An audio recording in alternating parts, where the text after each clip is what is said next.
F-35s, fighter jets. You can't see it. You can't see it. Even if it's right next to it, it can't see. Dive.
What's going on? What's going on, everybody?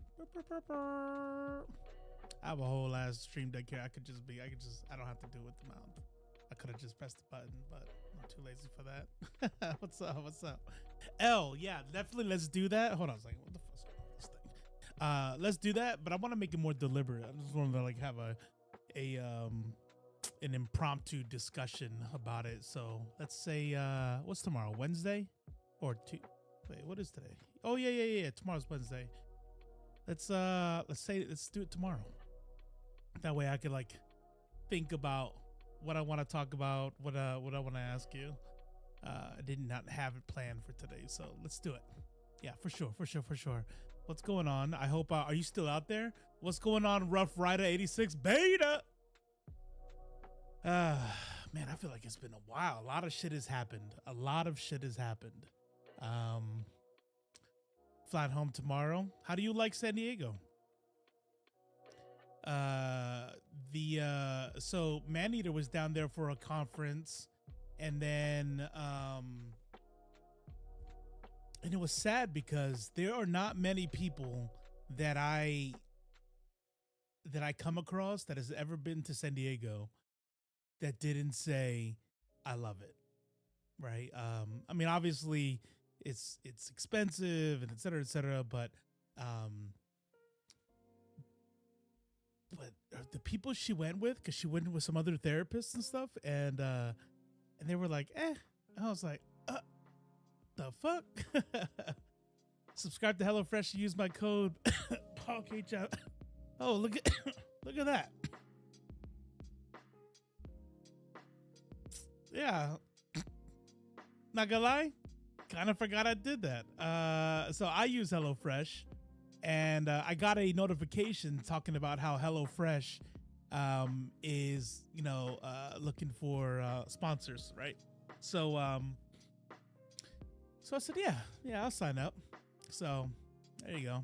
If you guys are in the market for HelloFresh, I think it's pretty dope because HelloFresh will only send you the stuff you need for the recipes that you have, and you get to kind of pick what you're gonna eat. And so for me, like drawers full of groceries and stuff going rotten in the drawers is a thing of the past because they're gonna come to the door and exactly the fresh produce I need for that one recipe. That's exactly what I have. It's pretty dope. You guys missed each other by one day. Oh, that sucks. But yeah, I guess the people that were there with her were not impressed. I was like, what? That's wild. But then again, it also did flood. So I don't know if you saw on the news all the flooding that was happening. There was actually a day they couldn't make it to their conference. So I thought that was pretty interesting. What has been going on with me? I got sick as a dog for like a solid week. A whole ass week. Just sick as fuck. Went through and I was able to like, sit here and get some Pow World in, some Hunt in, and but other than that, man, poor Blurred. I tell you what, Blurred's a mensch. That's what it is. Cause I'm always like, I'm trying to mute, but I know I can't be like muting every time I'm like doing all these fucking noises and shit. I'm like, sorry, bro. He's like, no, that's cool. I'm like, man, better than me. I just be like, hey man, how about this? How about you just go ahead and mute yourself? We can still play, but I can't have all that in my ear. What else? Got T-boned. That was interesting. That was fun. If y'all didn't see it in the Discord, that was let's see here. Look at that. That's unfortunate. And you know what's the worst thing is? That's my baby that is probably gonna get totaled out. I don't know. We'll see what happens. Maybe if they just replace the door or something, we'll see what happens. But yeah, I was coming through. I was at a 4-way intersection, and I look right. Car's coming. It's already at the stop sign. It goes. I'm like, all right, it's my go. I look left, and here comes a truck. Big old red truck. And it's funny, the whole like do as I say, not as I do thing, right? I've always tell my kids, I said, hey, even when you're entering a stoplight, still take a look. Maybe somebody's about to blow that motherfucker, Because I'm always thinking in my head, man, like I'm always trying to like control the worst, right? But I'm always controlling the worst for everyone else. I don't want my kids to get hurt, but I guess I don't care if I get hurt. So I see the truck coming, and I go because it is my go. And let me get it off drop. I still have them here. Oh man, don't tell me I didn't. Oh, there.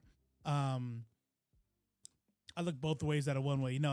Yeah, same. Well, I mean, I did see him coming, but I said, yeah, he's gonna stop. He'll stop. I'm sure he's gonna stop. I go. I look left. That motherfucker did not stop. And I remember all I could do was immediately kind of like, I did that thing where I'm like, oh shit. And I remember thinking to myself, maybe he doesn't hit me. Because I've definitely been in similar situations where I'm like, oh shit. I'm like, whoo, man. And nothing happened, right? So I'm just hoping that it was just a quick, That motherfucker went boom, slammed right into me. Boom. I pull off to the side. And this bitch tells the cops that he was already in the intersection and I pulled out in front of him. So, needless to say, I'm gonna have to we're gonna have some visits with the old lawyers. We'll see what the cops had to say. I really hope, as useless as they are, that they got it right this time at least. You have to go pretend you like people. Oh, right now? That's why everyone needs a dash cam now. Yeah, bro, you want to know what's worse than that?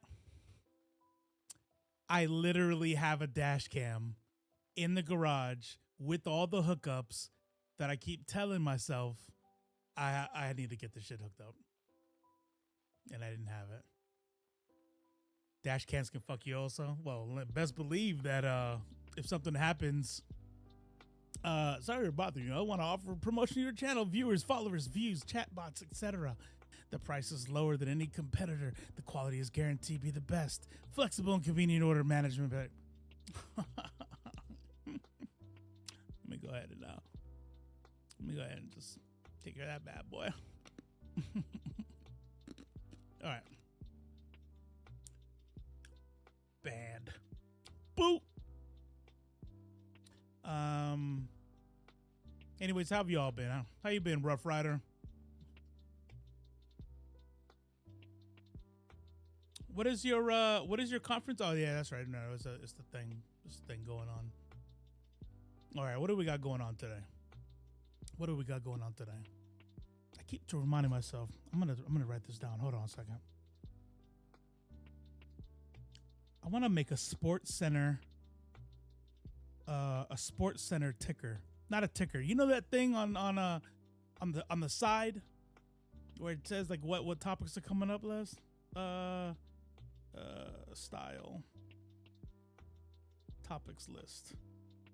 I know I've said that before and then I forget. Good night, L. Thanks for swinging by. All right, what are we talking about today? Let's see. We're gonna obviously go over the news. We're gonna get some of that in there. Israeli forces raided a hospital in the West Bank undercover, pretending to be Palestinians, and 3 people are dead. Of course, they're claiming that they are militants or whatever, but you never know. We'll also be going over some conspiracy theories. There's a couple of videos I want to watch. One being a little bit less political. One is by what is this dude's name? Mind Explosions, talking about like how people fall for things like Alex Jones and all that. That I find I think it looks like it's gonna be pretty interesting. But there's other ones gonna be a little bit less serious, where it's gonna be a dude trying to convince a scientist that the Earth is flat. So there's really nothing much to that except to entertain ourselves. If we get to it, we got the Cut put out a new video a few days ago to guess who the virgin is. We'll watch that. Destiny right now is debating Glenn Greenwald, but you know how like YouTube replay is. What I'm gonna do is I think they're still going at it, but we're gonna actually just go ahead and watch it. We're gonna watch the oh yeah, see, it's not actually it hasn't been on very long at all. We'll just watch it directly from his channel. Yeah, there it is. There's the start. And then that'll be pretty much it. I kind of wanted to talk about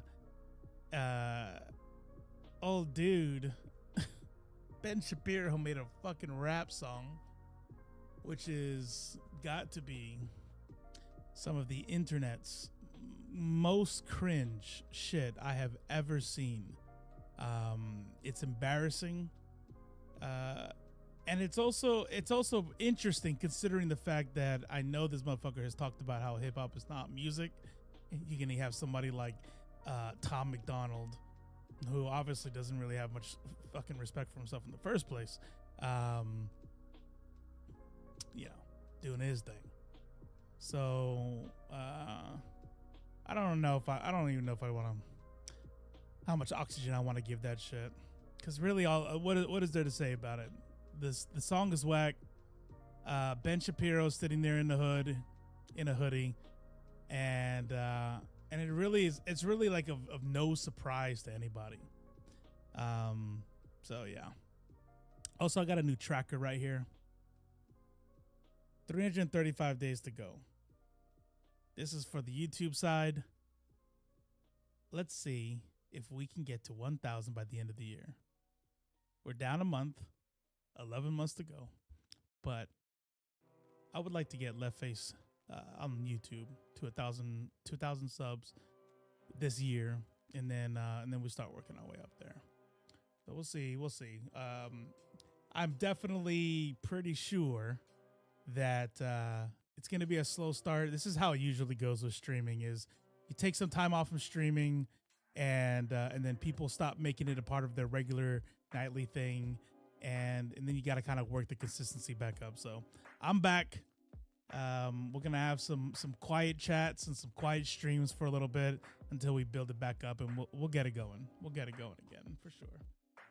But until then, let's start off like as we usually do with some Democracy Now. Let's get it done. Welcome to Democracy Now!, democracynow.org, The War and Peace Report. I'm Amy Goodman. In the occupied West Bank, Israeli soldiers raided Jenin's Ibn Sina hospital earlier today, disguised as civilian women and medical staff, killing 3 Palestinians. Shocking hospital surveillance footage shows the Israeli forces storming the hospital with guns raised as they search for the 3 militants they said they were using the facility as a hideout.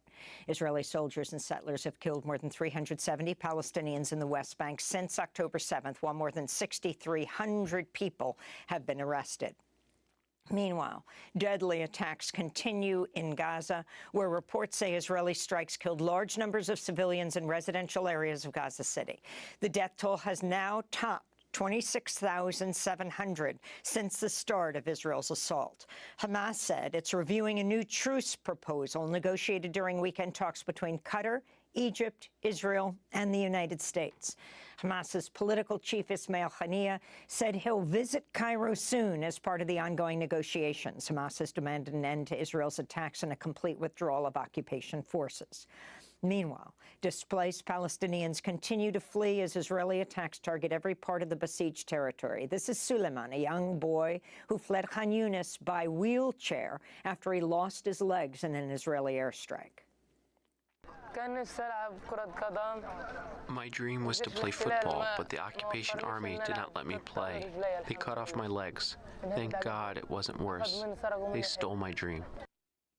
An average of over 10 children have lost one or both legs each day since Israel's assault started on October 7th.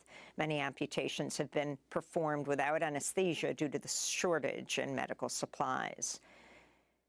UN Secretary General Antonio Guterres is meeting with key donors to UNRWA. That's the UN Agency for Palestinian Refugees, after the U.S. and a dozen other countries halted funding for the agency after Israel accused 12 UNRWA employees of helping Hamas stage the October 7th attack. UNRWA has 13,000 employees. A group of at least 28 organizations, including ActionAid, Oxfam, and Save the Children, issued a statement condemning the decision to suspend funding, warning it could lead to a complete collapse of the humanitarian response in Gaza. Isn't that convenient? Is it convenient that you had 12 sympathizers to Hamas? Really, what you had was likely 12 sympathizers to the Palestinian plight. And they decided to break Israeli law and help Hamas do what they did, right? And it's 12 people. And they decide that the leading humanitarian agency for Palestinians in the area is now going to be defunded due to these 12 people. But when you call out the type of bullshit that happens with Israeli in the Israeli soldiers or the military or anywhere else in the world, right? I mean, what do we talk? We talk about bad apples. We talk about, you know, all this shit that happens, and everyone's like, well, you can't judge the whole agency, yada yada yada. And here we are. So it seems pretty convenient, right? It seems pretty convenient that, of course, the minute that they can find these 12 people out of the entire deal, it's like, yeah, oh, now we have to shut them down. Z the Sunflower. What's going on? Welcome. Yeah, this is I'm not going to stop covering Palestine. I'm not going to stop talking about it.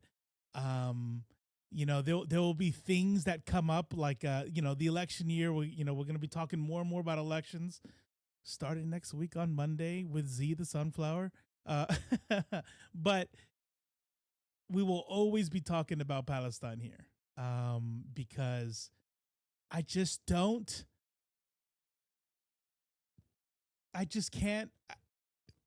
imagine what it must be like to be in a situation so absolutely deprived of hope. Because it's like I'm looking at myself here, like on the, you know, frustrated here, you know, in Georgia, you know, with high speed internet and AC going and you know, and a ceiling fan. It's like these comforts I have, and I'm sitting here like frustrated. Some days I'm looking at going through my phone, doom scrolling, and you know, sometimes there's tears on my face, sometimes there's exasperation, just hopelessness in my chest. Like, what?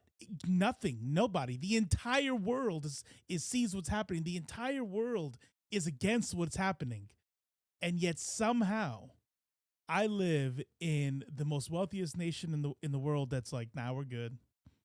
Everybody else is wrong. Everybody else is anti-Semitic. And it's just fucking wild.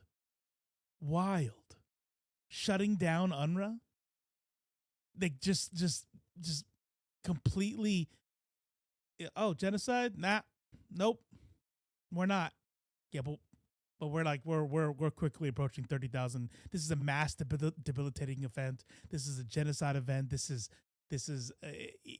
what do they say? 60% of all structures in Gaza are destroyed. And they're like, yeah, sounds like you're pretty anti-Semitic to me. And then you just have to sit there and just go, oh, all right, bet. So is anybody gonna do anything? No, nobody's gonna do anything. Literal war crimes being committed in 4K for a whole world to see. Give them all their money. Yeah, this shit is just wild. It is absolutely mind blowing to me. If I am this like at a loss for words, listen, I'm gonna say something that's probably a little bit dark here. Okay, so forgive me. But I have no idea how there isn't like a mass undoing of your own life in Gaza. I'm not saying that lightly. I'm being dead serious. Like I'm imagining just being there. I'm like, yeah, fuck this. I'm out. I'm just like, what the fuck? Like the entire planet wants us dead. Okay, all right. Well, I don't really understand what I'm supposed to do here. Living like that, like knowing your children are dead and entire bloodlines are just completely just wiped off the face of the earth. Just wild. Just fucking wild. UNRWA has fired 9 staffers in response to the allegations. Apparently, one other is dead as the matter is being investigated. True. Yeah, I mean, that's actually a good point. Like, I guess if it's already happening, the only thing, you know, maybe that's the energizing. Like, nah, I'm not gonna make it easy for you. This might be the end for us because nobody in the world is gonna do anything about it. But I'm not gonna make it easy for you. Nah, that's a good point. On Monday, the UN said Israeli authorities have not directly shared any evidence to substantiate their claims. You know, we've seen this reference to a dossier. We saw it in the Times, in the Wall Street Journal, in CBS. I'm not going to name all the media organizations, but we respect them all. That information has not been given to us officially by the Israeli authorities. UNRWA reported today Israel's attacked its facilities in Gaza at least 260 times, killing at least 360 Palestinians since October 7th. The Pentagon on Monday identified the 3 U.S. soldiers killed in a drone attack at a base in Jordan over the weekend. Sergeant William Rivers, Specialist Kennedy Sanders, and Specialist Brianna Moffett were all reservists from Georgia, all 3 of them African-American. Meanwhile, early reports say the drone was able to bypass U.S. air defenses because troops had mistaken it for a U.S. drone returning to the base. A group called the Islamic Resistance in Iraq has claimed responsibility for the attack. Iran denies any involvement. President Biden has vowed to retaliate. While the White House has said it's not seeking war with Iran, Republican lawmakers are urging the president to bomb Iran directly. Over a dozen Palestinian Muslims. I got a better idea. Now, this is going to be crazy. And it's just a little wild here, so just bear with me. What if we don't? Period. That's the end of my sentence. What if we don't? What if we don't strike back? What if we leave like we should have done, like negative 21 years ago? Like what if we didn't ever go? Okay, so we don't have a time machine and we can't undo going there. Got it. But those people would be alive right now if they weren't there, because we don't have a reason to be there. We never did. And if it's possible to have less than no reason, we have that right now. It's like the lie of why we were there doesn't even exist anymore. What the fuck are we there for? And what's sad is that you could, I'm let me tell you something about the Army. There is this thing in the military that I don't know what the correlation is. But it seems like vehicle maintenance and supply, like logistics, have a very high number of people of color in them. Like if you go down to the vehicle shop or the supply shop or something like that, it seems that there's a lot of black and brown people there. I'm not really sure why. Probably because unlike like good old boys that join and they're like, I can't wait to kill people.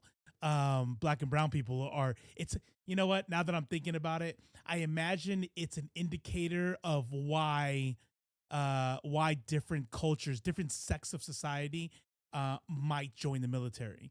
And if you look at like skill-based, trade-based jobs in the military, and they're almost always going to be largely black and brown, because black and brown people are typically joining the military for economic reasons, right? So they're joining the military to get a job, to get trained in something.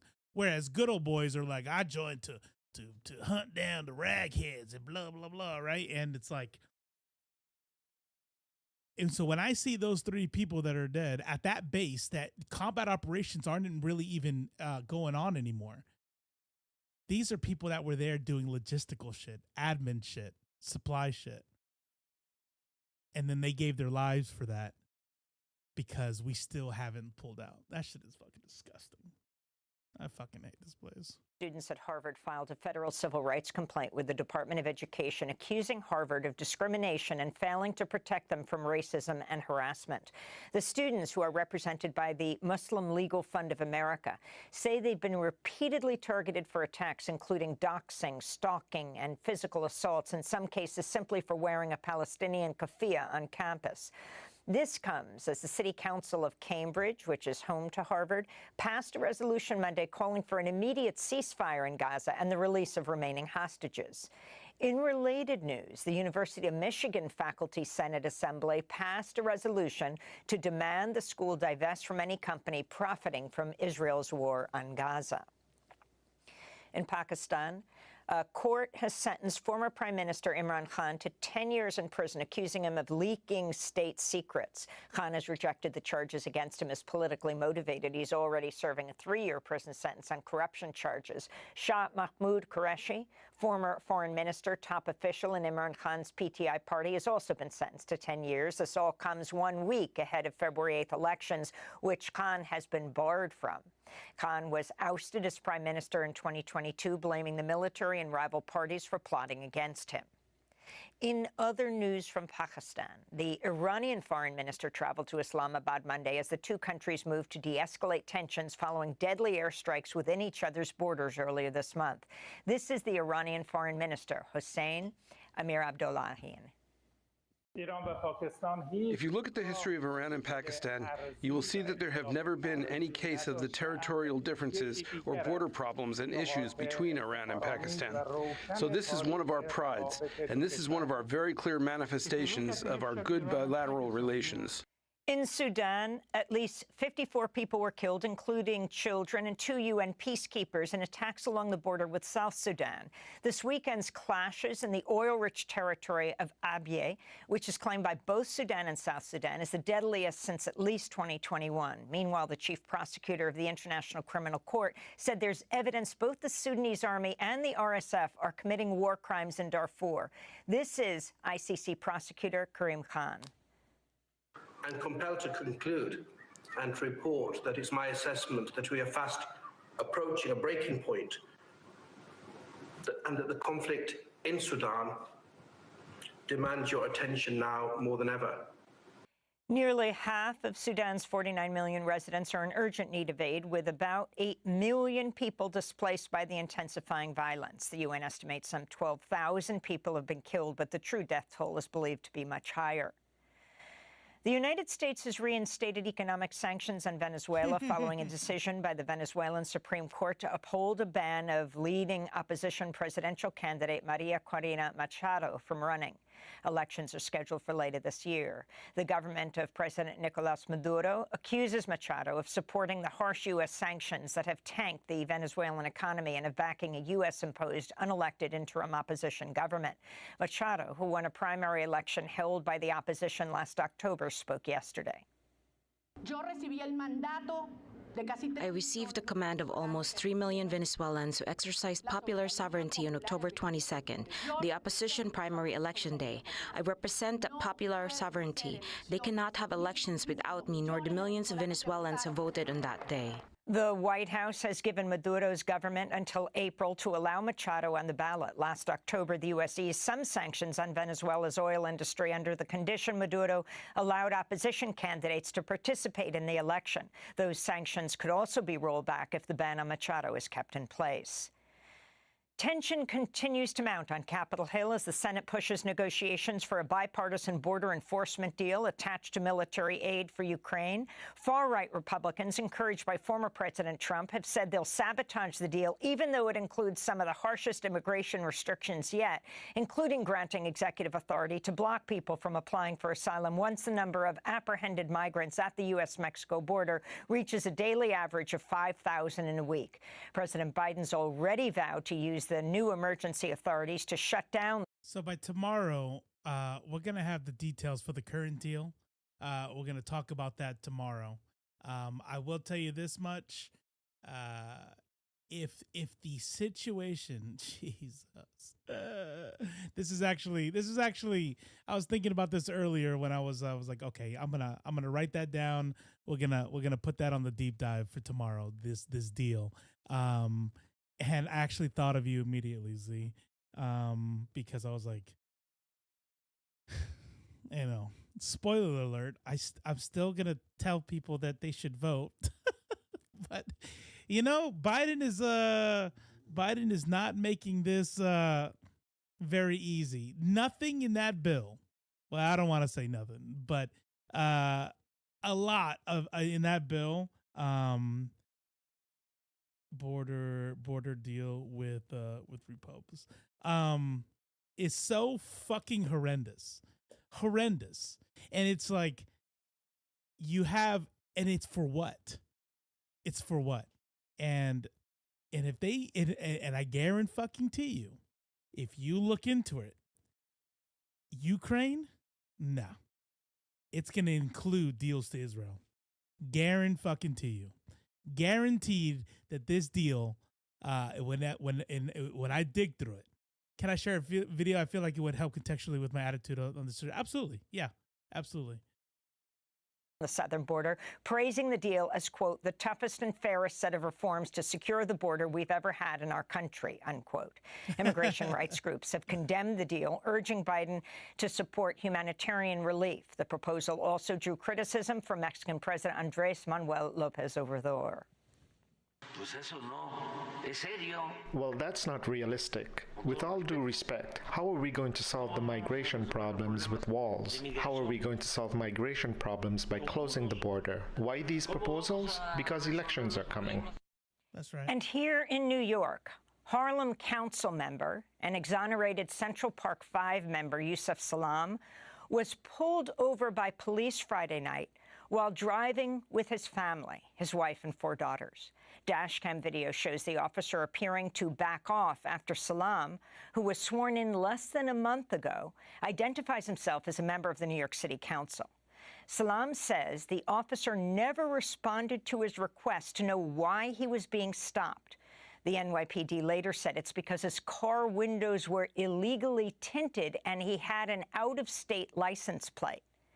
The incident comes as the New York City Council appears poised to override Mayor Eric Adams' veto on a police accountability bill and legislation that bans solitary confinement in prisons. Intro 586, known as the How Many Stops Act, would mandate officers record demographic information and give a reason for stopping people. Last week, council members, including Yusef Salaam, faith leaders, and community organizers gathered in support of the act. This is activist Crystal Walfel. This Intro 586 is not going to stop everything in this moment, but it will give us the data, the information. It will call on our NYPD to act differently. In the 10 years that Faith in New York has been in existence, we have stood on those city hall steps too many times for people who have been murdered by police. One too many times. We have stood on these city hall steps too many times demanding that the NYPD be transparent. We have stood on these steps too many times asking and demanding accountability, asking and demanding that our NYPD stop killing our people. And those are some of the headlines. This. I want you to imagine for a second the kind of piece of shit that you have to be for someone to say, hey, you know, there is a way we can prove that we are not racist, that we are not pulling people over for racist reasons. Just record the demographics and let the numbers speak for themselves. Not only that, make sure you put a reason. So even if it does, right? And imagine if you're the kind of person who thinks that, you know, the crime that black and brown people do is high because of some cultural reason or maybe some genetic reason. And you go, look, this person was speeding, this person had drugs, this person was shot a gun out their window, and there you go. How about solitary confinement, which we know is drives people insane, which is literal torture. You look at these things on a bill and you say, veto. No. I will not have my police become accountable for their actions. I will not, take away the ability to torture prisoners. And we're not even talking about, if they're talking about Rikers, if you guys watch Olay, you learn some shit. I learned something. Rikers is not a prison. I had no idea. Rikers is a pre-detention center. These are people who have not even been convicted yet. Fucking wild. And people defend the shit. But you know, it's the Constitution. It's the Constitution. Yeah. The Constitution definitely only matters when you want to be a bigot, when you want to say the N-word, and when you want to fucking allow your 2-year-old to have access to whatever handgun you want. Other than that, fuck the Constitution. All right. All right, here we go. Second thought. We will watch this. We'll watch this. Next week, Z the Sunflower and myself, we're gonna have a conversation about elections, and she has foolishly decided to show me a video that will pertain some of her arguments, so that now I could be prepared for them. No, I'm just kidding. Second thought. All right. Now, second thought is definitely somebody who, God, he did something recently. What happened recently? Sig Fang, Architect of Sin. I just got here and an ad starts immediately. Someone tell Susan Turpin how they could avoid that. One of his videos I really don't like. What's up, Susan? I said that because I thought you were in an ad. No, now definitely don't. Because now I'm gonna feel bad. Give me Bezos bucks. That's what's up. Yeah, okay. I don't feel bad if it's one of them. I like those. Basically, all his other ones are pretty good though. Bet. I didn't get an alert. You got the rose. I know you subbed, and then the alert didn't come up. That's sad. I'm upset. I feel like Streamlabs robbed me. What's going on here? Wah wah. Alert box. Is the alert box active? It is. The chat is up. This is some bullish. And I even got a little Palinko, little fucking little graphic here. I didn't just get robbed of the sound. I got robbed of the animation. The little drop of the little token. I'm upset right now. This is not okay. What's up, Sigfang? What's up, Susan? The Susan Turpin. I'm actually glad you arrived. Feeling kind of parched. I haven't had anything to drink for about 2 weeks now. At least a week and a half since the last time I streamed. So, we'll see how much longer I have to go without hydrating.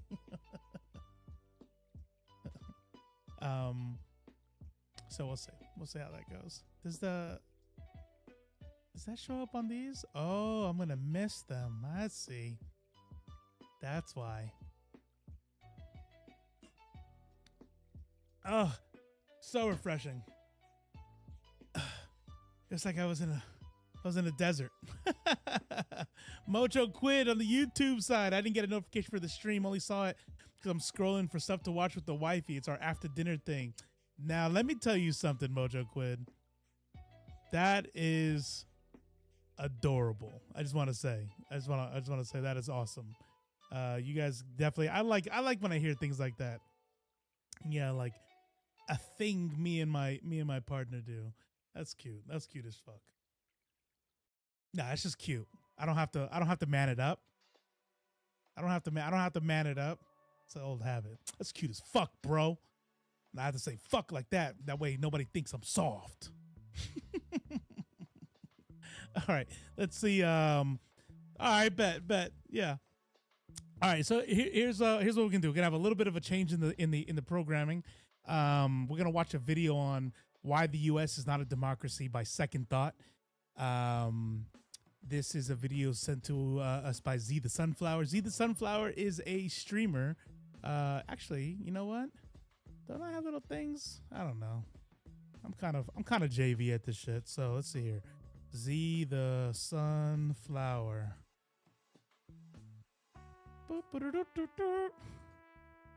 It's only gonna be on the Twitch side because this is Twitch. Oh, look at that. Look at that. Pro streamer. Did I say JV? I meant varsity. I meant all state because I figured out the command to do a shout out. Z the Sunflower is also a lefty.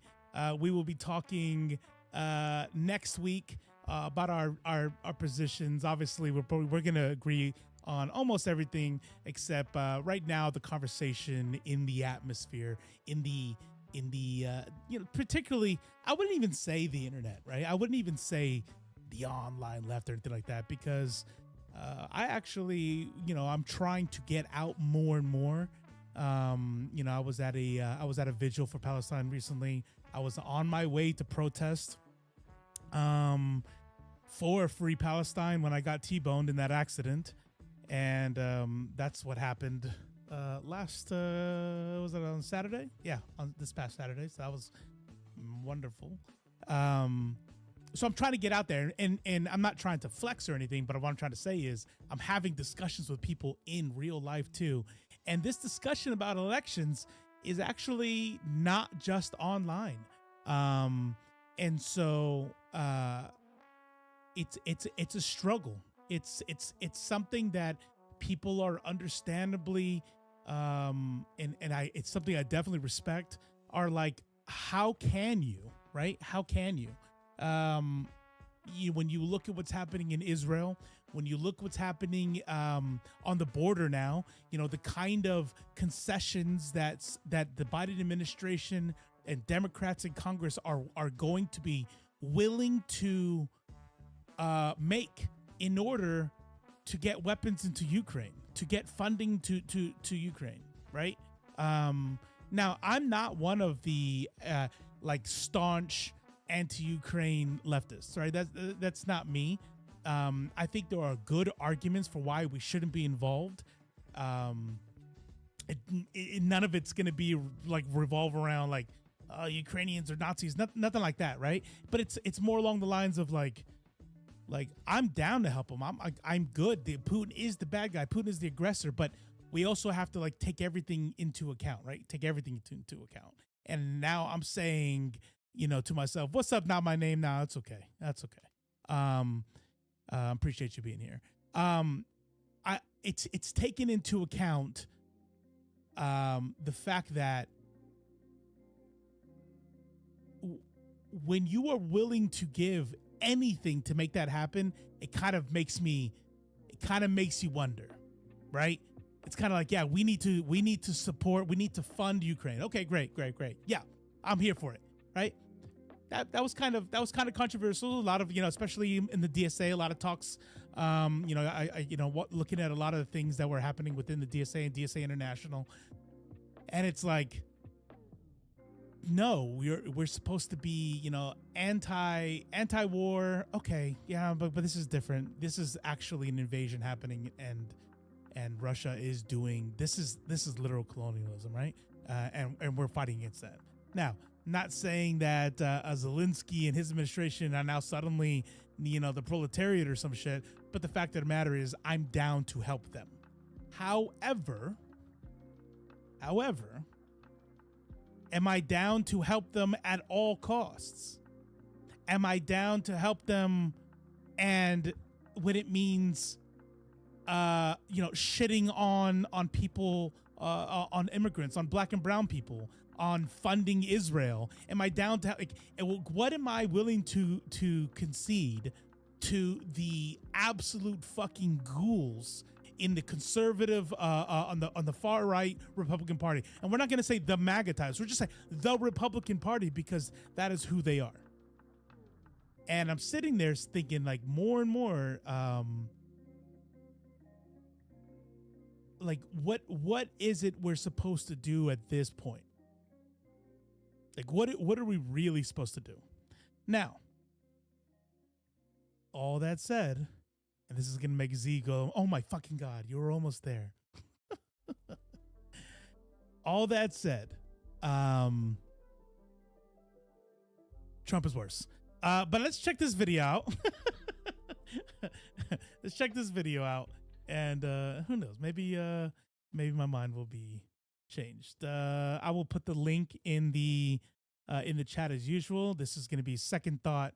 Why the USA is not a democracy. I could have sworn. Did we watch this? Was this not one of? No. That was somebody else. I know who it was. Who was that guy? The guy from Iran. F word. Episode 3 is available right now. The US isn't a democracy. It's a plutocracy. And most Americans agree. Today, we're talking about so-called liberal democracy. Let's start with the definition. Democracy comes from this ancient Greek word, and translates to either rule by the people or rule of the people. This definition is a little bit vague, so for centuries, various thinkers have come in with slightly different wordings for the same idea. For example, you might be familiar with Lincoln's slightly expanded definition, government of the people, by the people, and for the people. But there is truly a huge variety of definitions of democracy, all with their own unique prefixes and caveats. Ultimately, most definitions of democracy, whether they're trying to be universal or sketching out a more precise set of political institutions, are an attempt to realize the sovereignty of the largest group of people possible for any given society. Democracy is an attempt to give people the ability to decide what their lives and their society should look like, in contrast to a monarchy or a plutocracy, where one or just a few individuals would wield this power. Like any political concept, though, things get complicated when you move from the page to the real world. As with freedom, democracy can't be absolute. A democratic population can't abdicate its own power indefinitely, for example. Otherwise, it would be robbing its future citizens of democratic power. It can't remove decision power from any of its citizens in general, nor can it allow its citizens to remove each other's democratic power. It all gets a bit challenging when upholding one of these ideas conflicts with one of the others, in much the same way that freedom extends only so far as it does not infringe upon the freedom of others, and protecting that can mean limiting freedom in one way to reinforce it in another. The idea behind democracy is that it keeps this sort of stuff in check by ensuring power stays relatively evenly distributed between people. As a result, the decisions made in a democratic society should be reflective of the needs and wants of the population, and should generally be the product of that society's deliberation. But now let's look at the United States. There's a good chance you've seen this graph before. It's taken from a Princeton study on policy outcomes and voter preference, and it's one of the most direct pieces of evidence for the US's so-called democratic deficit. On the horizontal axis, you have the public support for any given policy, and on the vertical axis, you have the likelihood that this policy gets passed by Congress. In an ideal situation, the two should meet in the middle. If 100% of the public supports something, for example, there should be a 100% chance of Congress passing it, and vice versa for a policy that 0% of people support. But that's not what the graph shows. Using a set of nearly 2,000 policies across 2 decades, the authors of the study find that for the bottom 90% of the population, support for any given policy has no influence whatsoever on the likelihood of that policy getting passed. The line is flat. Regardless of whether the bottom 90% want something to happen or not, there is no difference in the chances of Congress passing a bill about it. But that's not true for everyone. For the top 10%, their support, or lack thereof, is critical. Congress more or less follows the interest of this wealthier group much more consistently, with the line for the top 10% of society looking a lot closer to the ideal scenario.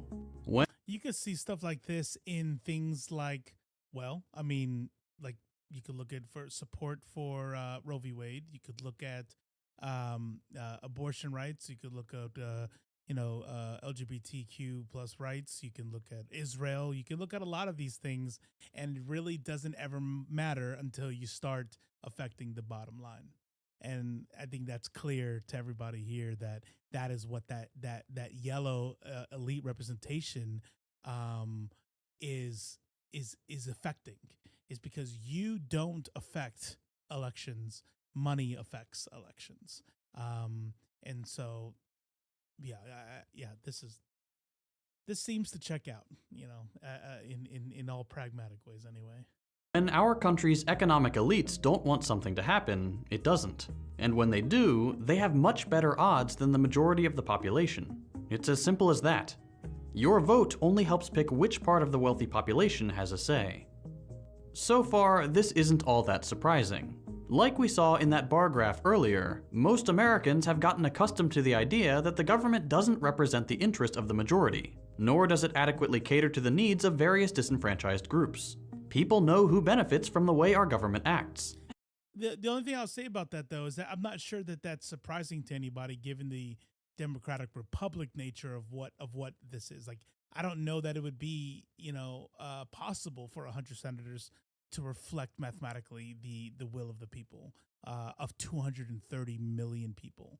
I'm not saying I like that, but I do think that I don't know that it's even possible, right? I also don't know that I agree with that your vote only matters to say which elites get to have a say, because what we have is there is a way to change the way that the elites, because we live in a capitalist society, right, that is based on white supremacy.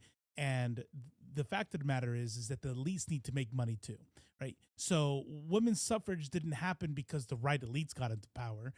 Civil rights in the 60s didn't happen because the right elites got into power. It was the fact that enough of the people. Now, I think that's not fair either, right? And I still think that's a foul, that you have to have, cities burning down for anything to happen. But then you get the summer BLM and still maybe nothing happens. So,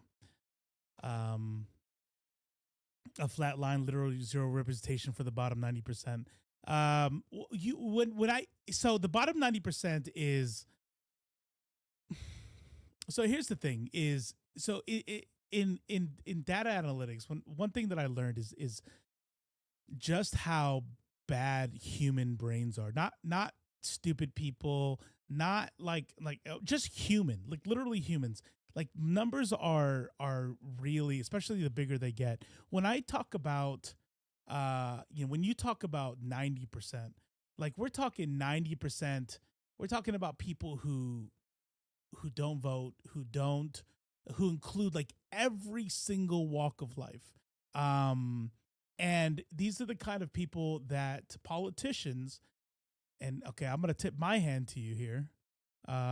These are the kind of people that politicians ignore exactly because they don't vote. I would argue, right, and I'm not saying this as a matter of fact, by the way, but I would be interested to dig into how when people become disenfranchised, right, through no fault of their own by the system, but then their mistrust in that disenfranchisement prevents them from participating in that system. Does that, it's more of a question than a claim, does that then perpetuate the disenfranchisement, right? Again, when we look at the civil rights movement, these are black African Americans and their allies deciding to show up, right? Not just in protest, but also in the polls. This is 13% of the country deciding we're not going to spend money. What are you going to do without 13% of the country and our allies? This doesn't happen without a vote.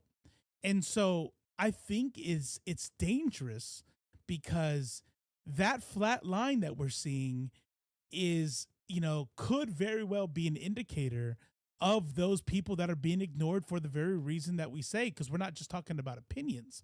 We're talking about where the vote goes. I have another good video for this. Okay. Hence why the slogan, "Get money out of politics," has strong support on both the left and the right alike. And while this is good, what's typically missing from the slogan is a clear understanding of exactly why the US has this bias. Getting money out of politics is great, but the US's democracy problem has a much more fundamental core. What is missing for democracy in this country isn't a few campaign finance reforms, or some guy coming in and draining the swamp. Nor do we need less government. The problem is far more structural than could be fixed by any of these ideas. No, the US will never be democratic so long as it's based on the existing constitution and sticks with a capitalist economy. What makes America undemocratic isn't just money in politics, but the structure of the government and the economy themselves. First, while we tend to think of representative government and democracy as synonymous, that is a relatively new idea. For most of history, representative government, like the kind the US has, was thought of as the opposite of democracy, not as the best way to put democracy into practice. This is because representative governments have the benefit of favoring those that are good at getting elected, or have the means to run an electoral campaign, or can curry favor with the right people. Representative governments can be molded to favor some people over others, by cutting up representation along geographic lines, for example, or setting rules that keep more radical voices out, like with age restrictions or a lack of proportionality. Throughout history, elites have therefore always favored representative systems when revolutions were pushing countries down the democratic route.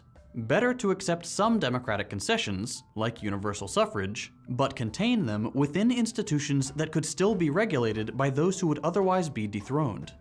So I'm having some issues here. I am a leftist, right? So if I didn't say the thing that I'm about to say next, then I would have to stop calling myself a leftist. The capitalist society is the problem, right? Capitalism is the problem. White supremacy is the problem. So please believe me when I say that I am not defending our current system, because our current system is actually the problem. That's why, you know, if you watch my face when he said that, you know, it's based on capitalism, that's it. That's it. I'm like, yep, that's exactly it, because it's always going to be about the bottom line. But I think it is not accurate to say, it is not, it seems a little bit of a half story. I'm not calling anybody a liar. I'm not saying he's doing anything on purpose or anything like, you know, but it's more along the lines of, like, to say that a representative democracy or a representative government was thought of as the exact opposite of democracy, I would need citation. They'd have like, no. I would also say that the idea that big movements like I'm sorry, let's say it like it's supposed to be said, white women's suffrage, those things happened by the vote. Like, it had to happen. Now, that doesn't undo the system, for sure, 100%, right? And we know, as leftists, if you're anti-capitalist, we have to undo the system, for sure.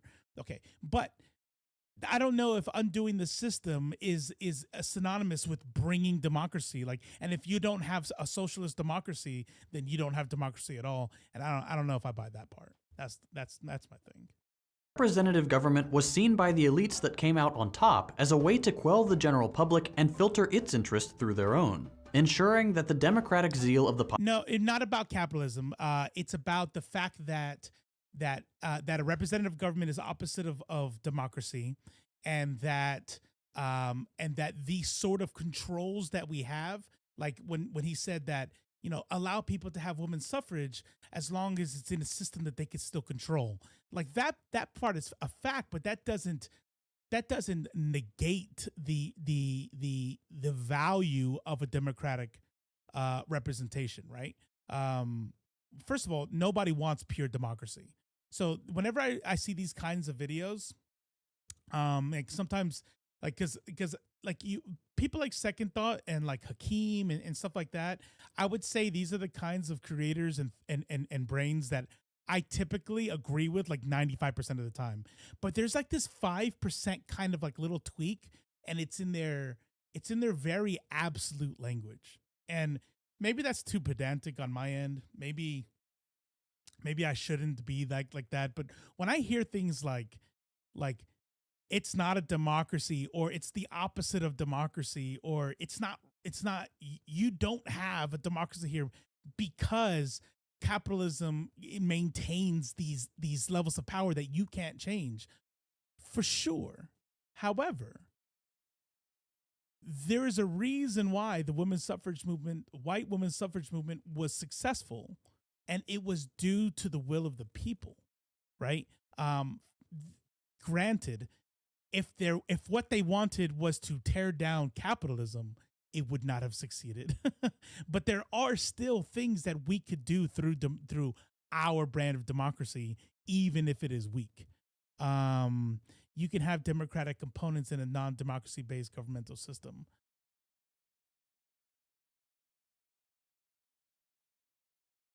Okay. Yeah, I have to chill on that one. The will of the people only when it benefits the capitalist wallet. That's the point. So does that make it not democracy anymore? And then we have to ask, do we, what does it mean to have a true democracy then? I mean, I know for a fact Second Thought doesn't want a pure democracy. Nobody wants pure democracy. That would be insane, right? Like, yep. 56% of the people want slavery back, and we have a pure democracy. Every ballot has been counted, and now slavery's back, right? We know we can't have a pure democracy. So that's kind of like my sticking point is, what does the good kind of democracy like where is the line, right? As somebody who agrees that that capitalism is bad, where is the tipping point that is like, okay, now it's democracy? Does social democrats in Norway, do they have a democracy? Is it a spectrum at all? Where on that spectrum is not democracy? Where is it? That's the part of, again, maybe I'm being pedantic. Maybe I'm missing the trees for the forest, or the other way around. Population wouldn't carry the revolution to the point of upsetting their newly achieved status. Founding Father James Madison actually put this anti-democratic nature of representative government in relatively explicit terms when writing the Federalist Papers. See, that's the part right there. That sentence right there. The anti-democratic nature of representative governments. I don't know how I feel about that sentence. Saying he preferred this model of government because it would, quote, refine and enlarge the public views by passing them through the medium of a chosen body of citizens. In other words, representative government actively gets in the way of democracy and favors, unsurprisingly, the representatives themselves and the class interest they may come to represent. In the case of the US, right from its founding, that means favoring the owners of economic property, merchants and large landowners, who only made up a tiny minority of the American people. It favors the powerful when it favors the powerful, right? It's you still would have that's it right there. That's my sticking point. In that system, the problem is the white supremacy, is the patriarchal white supremacy. The problem is not the representative nature of the government. You like of course the disenfranchised don't get the power. That's why they're the disenfranchised. You know what I mean? And I think that's where I'm kind of like circling this drain right now, is like, it's like, this is the kind of conversations I have where I'm mostly agreeing with him, but I'm having trouble getting past like I don't think that what he's describing is a problem with representative government. It's a problem with a patriarchal capitalist white supremacist society. Whom is a policy change benefiting? Is it benefiting the people as only as a byproduct of benefiting the capitalists? If so, then it's not democracy, because it's not for the people. Well, it depends. It depends on who voted for that, right? I just don't. I'm like, if you think past the let's go into utopia. Capitalism has fallen. We are now in a socialist nation. Let's pretend we're not like full communist, no class, no borders, right? No money. Let's say we have like market socialism or something like that, right? I know. I'm sorry. That wasn't on purpose. What does democracy look like there? Is it a pure democracy? Is it a 1-for-1? Is it a majority of the people? Does the majority rule? Like, I still think that in a socialist society, in a socialist society with millions and hundreds of millions of people, you still have to have a representative democracy. There's no two ways around it. I don't see it. This class allegiance between government representatives and those with property was baked into the new government the US founded, with the Constitution protecting things like private property, the private ownership of productive resources like factories, farms, and businesses. Because the Founding Fathers knew that if given democratic power over more than a narrow set of issues, people's first instinct would be to dispossess the capitalist elite that was slowly gaining power in America and redistribute economic power amongst themselves, the people who actually do the work. As a result, the system of checks and balances that the Founding Fathers developed was organized not to increase democracy, but to protect the interests of this newly powerful bourgeoisie with things like the Senate, the Electoral College, the President, and the Supreme Court, tempering the most democratic body of the American government, the House, and the American people more generally. The Founding Fathers created this idea that the general public was too dumb to govern itself. That way, the new government and society they would create would guarantee the status they either had or hoped to achieve as owners of property, which in some cases meant literally guaranteeing their right to own people. And liberalism, with its commitment to property and the resulting anti-democratic privileges, would provide the theoretical backing for this new governmental philosophy. Although these systems are undoubtedly more democratic than the hereditary systems they replaced, they were still heavily limited in their attempt to reach the democratic ideal by the Send me a link to the scene that you're referencing. I got the Black Knight, the Killer Bunny, but I gotta admit something here. I gotta admit something here live to y'all. I've never seen Monty Python and the Holy Grail. I know. I'm sorry. Founders themselves, and it showed. It took centuries of tireless efforts and multiple uprisings against this system for the power of women and Black Americans to even be considered valid. Same with the violent strikes and protests by militant labor unions that earned all of us basic self-determination, with the weekend, the 8-hour workday. This week I'm going to watch the movie. I promise. And vacation time. The original construction of the American government gave no democratic outlet for these policies to arise organically within its halls, regardless of popular support. It took tremendous democratic pressure from outside the liberal system in order for the American public to actually make change happen. And at the core of this issue of democracy is the capitalist system itself, and the fact that our liberal governments treat politics and the economy as if they were two completely separate things, in the process, allowing the economy to be governed by its own authoritarian laws. Take work, for example. At work, you have very little say about incredibly important things. You aren't sitting with the board of directors calling the shots on strategy for the next quarter. You don't elect your boss. You don't decide the safety of your working conditions. Rarely do you have a say in your working hours, and you aren't privy to things like how the company spends its money, especially on things like the salary of the people making those decisions. Most of the decisions about how a business is run, including those that affect you at a personal level, are made by someone else. Someone who is unelected and who undoubtedly has more money and power than you. They will make decisions that serve their interests at your expense, knowing full well that because you need food, water, shelter, and healthcare, and you can be fired at any time, you won't fight back and risk losing your salary. You can choose to quit, but it'll take a lot to get you to that point, and this lets the capitalist make just about any decision they want. The same is true across the entirety of the economy. What dictates economic decisions are not the needs of the people whom the economy is both by and for, but the profit motive. If something horrible is profitable, even if everyone but a handful of elites oppose it, that horrible thing will continue. That's the case with fossil fuel extraction.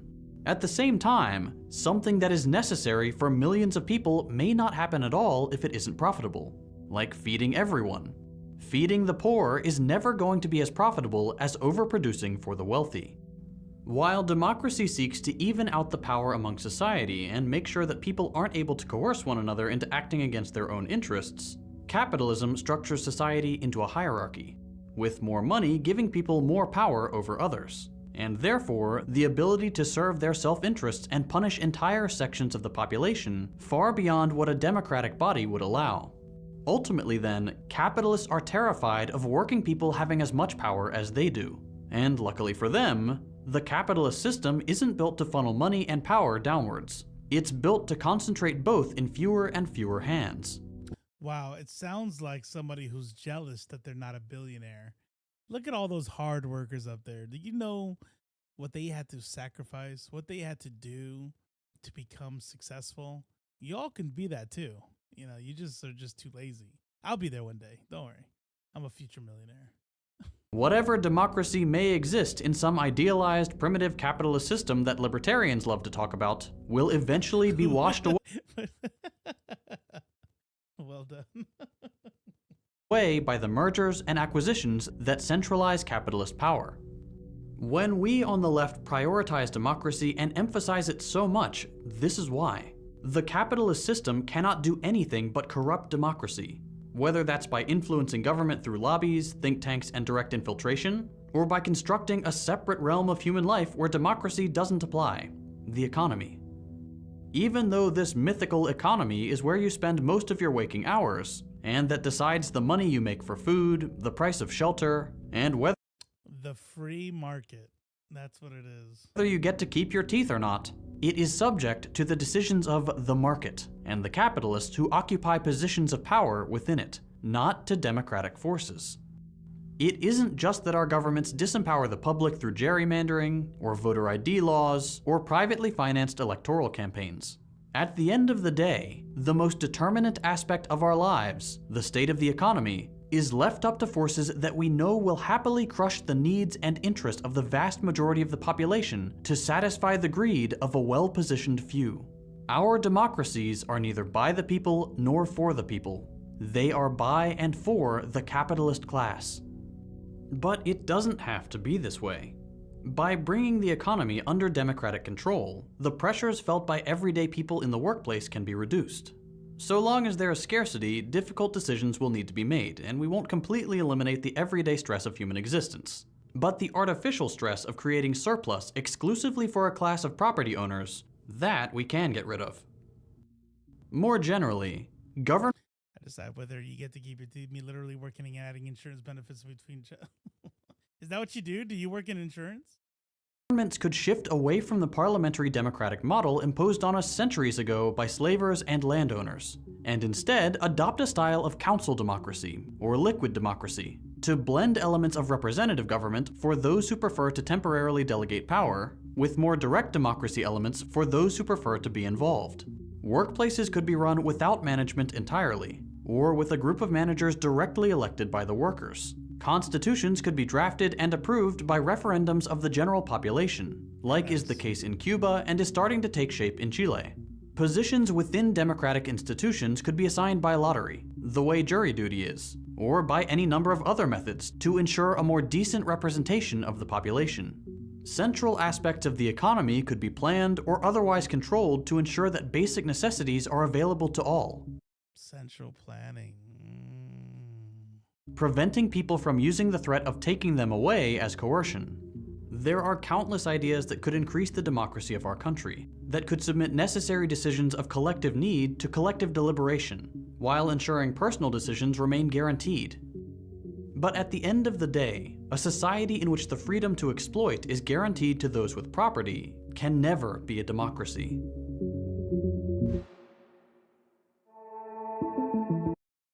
All right. That's a good video. That's a good video. Again, a little bit absolutist in the terminology, but that's fine. I'm okay with it. You know what it reminds me of? Let me tell you a little bit about my brain. Let me tell you how my brain works.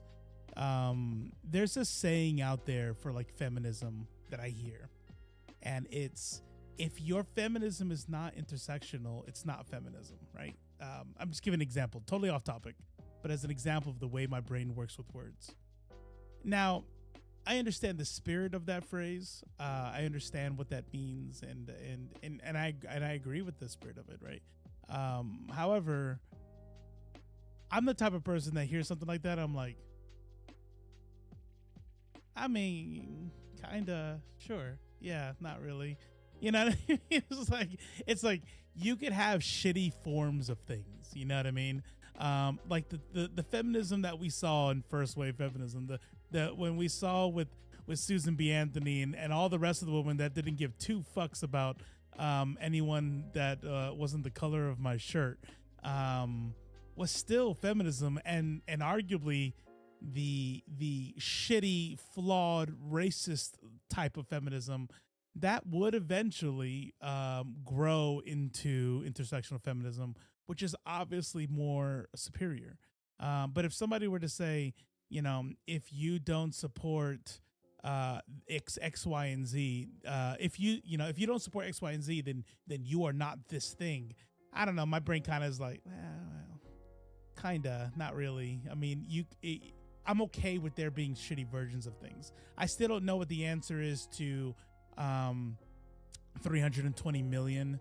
Like, what does a real non-capitalist democracy look like in a, you know, with 330 million people? Pure democracies can't exist in that form. It just can't. So well, of course, but you could have shitty forms of things, but I think that these types of languages can be important, not necessarily people who already believe in socialist forms of government, but more for those who don't. No, that's fair. Really kind of getting things moving on that sort of thing. That is a really huge, let's see, let me see something. Let's shrink that down a little bit. And then took up down near half the screen. I've been subscribed to Second Thought for some time now. Usually has informative videos. Yeah, 100%. So let me just be very clear about something. There's something that and I'm not saying that anybody here thinks this or anything. I'm just kind of like in a paranoid sense gonna say something that I know I'm not being accused of, but I'm just gonna put it out there anyway. There's something interesting in the content creation realm that as somebody, like, I still consider myself outside looking in. You know, I'm not a part of any like circles or anything like that, and I find that there is a tendency for people to not be allowed to critique other people, because then that means that you think they're bad or something, or rather, actually, this is something that's maybe even a little bit worse, is people only reserve critiques for the people that they think are bad people. You know what I mean? So, you know, let's shit on Destiny. Right? I don't care for Destiny. So we're gonna break down all the reasons why Destiny is bad, right? But let's say, I don't know, fucking brain fart right now, but yeah, no, 100% Z, 100%. Team fuck Destiny. But let's say somebody, FD Signifier. I've done it. I think FD Signifier, primo. Fucking dope. I would love to have a drink with this dude. I would love to pick his brain. Awesome content creator, extremely intelligent. I fucking love FD Signifier. But I have watched his videos. I've watched Breaking Bread. I've watched some things to where I'm like, nah, I don't agree with that. And I've been on stream and I've had people like, oh, you don't like FD Signifier? And I'm like, what? Like, no. What do you mean? Like, oh, you were just talking about, and I'm like, no. I'm okay with looking at content, and I just kind of like, I'm not worried about like who they are or anything like that. So that's just to say, again, I don't think anybody thinks that I don't like somebody. I'm just kind of putting that out there into the world, into the universe. Some people confuse critique with hate. No, 100%. I could absolutely disagree with somebody, and go, yeah, I don't really, you know, and then I would like to think that I could be disagreed with. As long as somebody's not like, this guy's a fucking idiot, then I'm like, I'm probably gonna think you're a piece of shit, not because of your views, but because you're hurting my feelings now. So, all right. Up next, real quickly, we already touched on it in the Democracy Now! Segment. So Israel. Oh yeah. Let's do that. Real quick, like.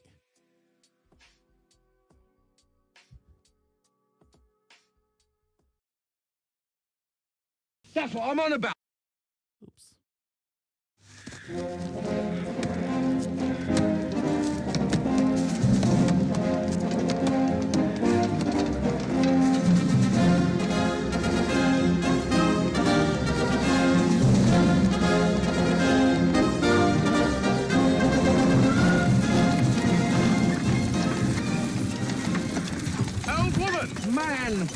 Man, sorry. What knight lives in that castle over there? I'm 37. What? I'm 37. I'm not old. Well, I can't just call you man. You could say Dennis. I didn't know you were called Dennis. Well, you didn't bother to find out, did you? I did say sorry about the old woman, but from behind you looked... What I object to is you automatically treat me like an inferior. Well, I am king. Oh, king, eh? Very nice. And how'd you get that, eh? By exploiting the workers. By hanging on to outdated imperialist dogma which perpetuates the economic and social differences in our society. If there's ever going to be any progress... Dennis, some lovely food. Oh, of a good. Oh, my bad. Yeah, hold on. Down here. Oh, how'd you do? How do you do, good lady? I am Arthur, King of the Britons. Whose castle is that? King of the who? The Britons. Who are the Britons? Well, we all are. We are all Britons. And I am your king. I didn't know we had a king. I thought we were an autonomous collective. You're fooling yourself. We're living in a dictatorship. A self-perpetuating autocracy in which the working classes... Oh, there you go, bringing class into it again. Well, that's what it's all about. If only people would... Please, good people. I am in haste. Who lives in that castle? No one lives there. Then who is your lord? We don't have a lord. What? I told you, we're an anarcho-syndicalist commune. We take it in turns to act as a sort of executive officer for the week. Yes. But all the decisions of that officer have to be ratified at a special bi-weekly meeting. Yes, I see. By a simple majority in the case of purely internal affairs. Be quiet. But by a two-thirds majority in the case of more... Be quiet. I order you to be quiet. Order, who does he think he is? I am your king. Well, I didn't vote for you. You don't vote for kings.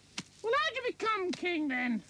The Lady of the Lake, her arm clad in the purest shimmering samite, held aloft Excalibur from the bosom of the water, signifying by divine providence that I, Arthur, was to carry Excalibur. That is why I'm your king. Listen, strange women lying in ponds distributing swords is no basis for a system of government. Supreme executive power derives from a mandate from the masses, not from some farcical aquatic ceremony. Be quiet! But you can't expect to wield supreme executive power just because some watery tart threw a sword at you. Shut up! I mean, if I went round saying I was an emperor just because some moistened bint had loved a scimitar... He said moistened bint. at me, they put me away. Shut up! Will you shut up? Ah, now we see the violence inherent in the system. Shut up! Oh, come and see the violence inherent in the system. Help, help, I'm being repressed. Bloody peasant! Oh, what a giveaway. Did you hear that? Did you hear that, eh? That's what I'm on about. Did you see him repressing me? You saw it, didn't you? Okay, that's pretty based. I like it. Anarcho-syndicalist commune. I like that. Oh, shit. Well, that's enough laughing. Okay, that's about enough laughing out of us. Because the world is on fire and we have not made it to brain rot yet. We'll get close. I think. What time is it? 11.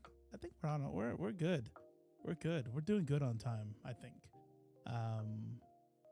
I changed from Adderall to Vyvanse.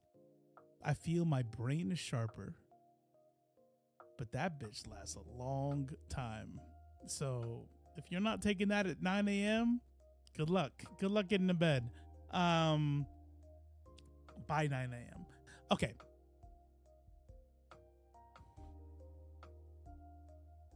To Vyvance, Vyvance. I felt like my crashes and mood swings on Adderall were kind of annoying me. More importantly, annoying my wife and others around me. And then I read that Vyvance actually has it doesn't have a steeper crash. It'll last longer. And most everybody I read was talking about like the agitation that you can sometimes get with Adderall doesn't really happen as much. And even though I need to like try to get better at taking it earlier, I'm definitely liking, like I still feel sharp. I still feel clear headed. And I haven't had any of those like, don't fucking talk to me for like an hour from like 8 a.m. to 9 p.m. Blurred, what's going on? I love my Vyvance. I was on Adderall for a while. That's what Kaiser Permanente wanted to cover. But I was like, please let me have Vyvance again. Yeah, 100%. 40 milligrams of Adderall XR every day. That's like 100%. So that shit keeps me awake. You have narcolepsy. Oh, so it's not for ADHD. Narcolepsy. That's wild. I saw some TikToks with narcolepsy. That is scary. That is very, very frightening. But I'm glad that it's good for you. I'm glad it's working. How's the stream been? The stream has been good. We got the friends in. We got the homies. Yeah, I'm trying to think like what it would be like if I didn't know. You know, cause imagine like, all right, I'll bring up the narcolepsy eventually, you know, but it's a first date. I don't want to make it weird. And all of a sudden you start dozing off. Like, I'm like, am I boring? Is this, I don't even know if I'm being offensive right now. Like, is that how that works? Do you just like pass out, or is it just tiredness? How's that? I don't know. Maybe I'll just shut my mouth. If I'm giving offensive caricatures of narcolepsy, I apologize. When I was in dating pool, I had to worry. Like, all right, look. When I say Netflix and chill, there's a really good chance I'm gonna pass the fuck out. Okay, but I'll be up. It'll be fine. Just give me a second. Oh man. Look at that. I said we were done laughing. No, actually, no, bro. See, but here's the thing, Z. I can now relate because I'm not just a dad. I'm a grandpa. So I can relate. I got couch syndrome. It's kind of like narcolepsy, but what it is it's called being older than 40 and laying on the couch to watch a movie. And when you cross your arms, I might as well have narcolepsy, because I'm gonna tell you what, my wife, man-eater, she'll be like, no, don't. She knows the way I'm gonna lay down, because I'm gonna go there, I'm gonna sit like this. I'm watching now, I'm good. And I'm gonna be gone like in about 30 seconds. That's that old man narcolepsy. All right. Enough making fun of Z's disability.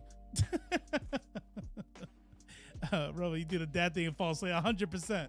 100%. Oh my God. Damn, how do I do this transition?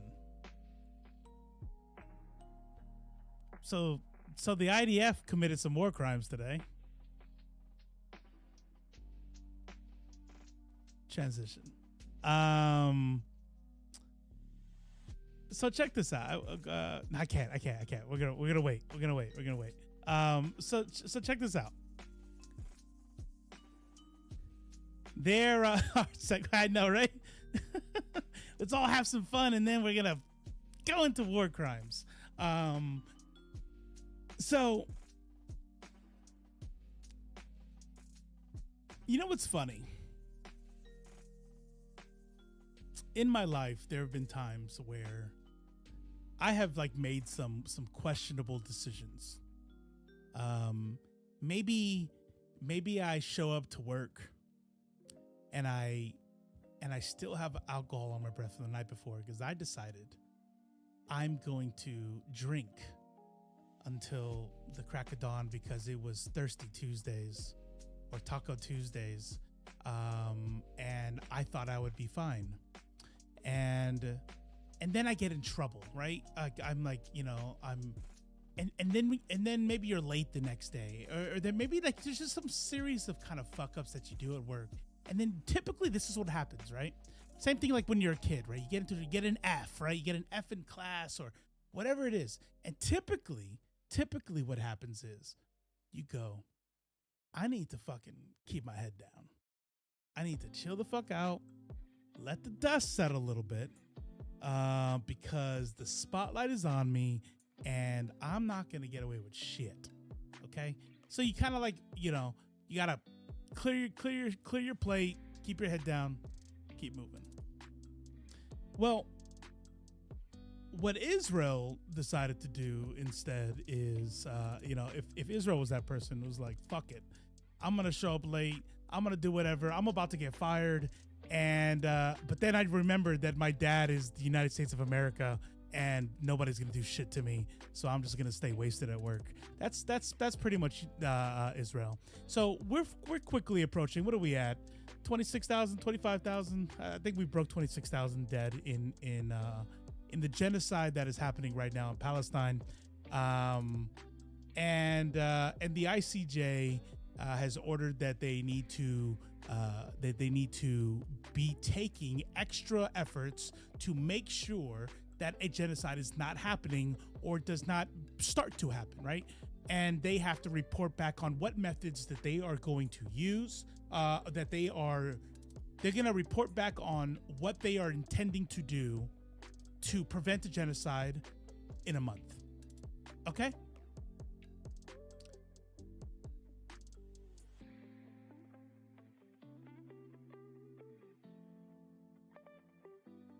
Israeli forces dressed as women and medics kill 3 militants in West Bank hospital.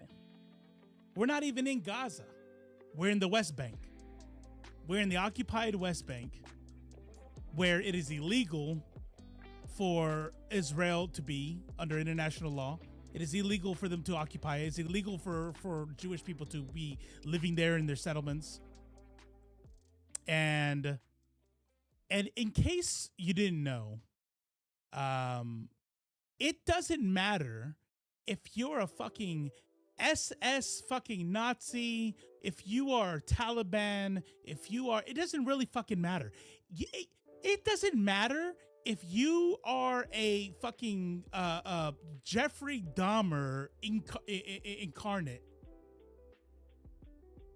This is actually, it might be surprising, but you're actually not allowed to just go into where they're getting care and assassinate them.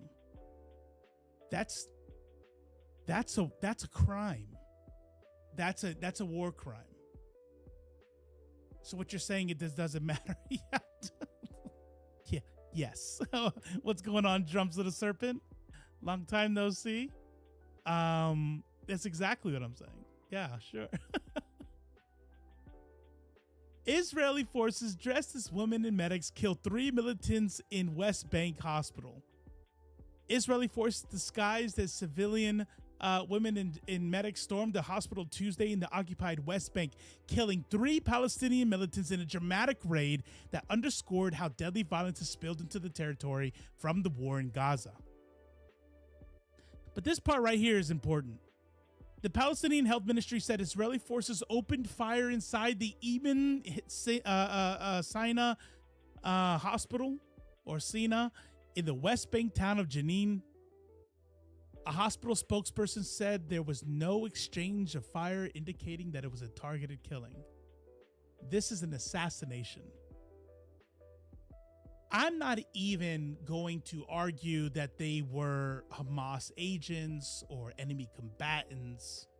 That's fine. F-35s, fighter jets. You can't see it. You literally, you can't see it. Even if it's right next to it, it can't see it. Smoke Dot. on. What's up, everyone? With the 7 what is it, the 7 months, seven subscriptions, something.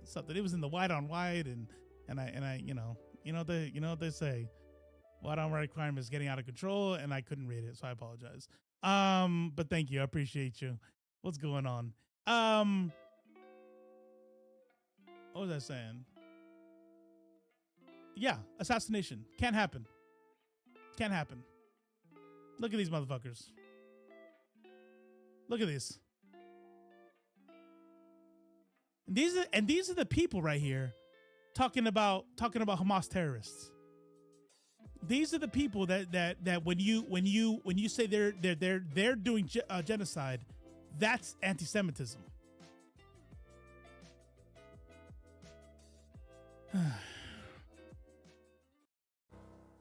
Dead. Charles, 3 Palestinians have been killed by Israeli troops inside a hospital in Jenin.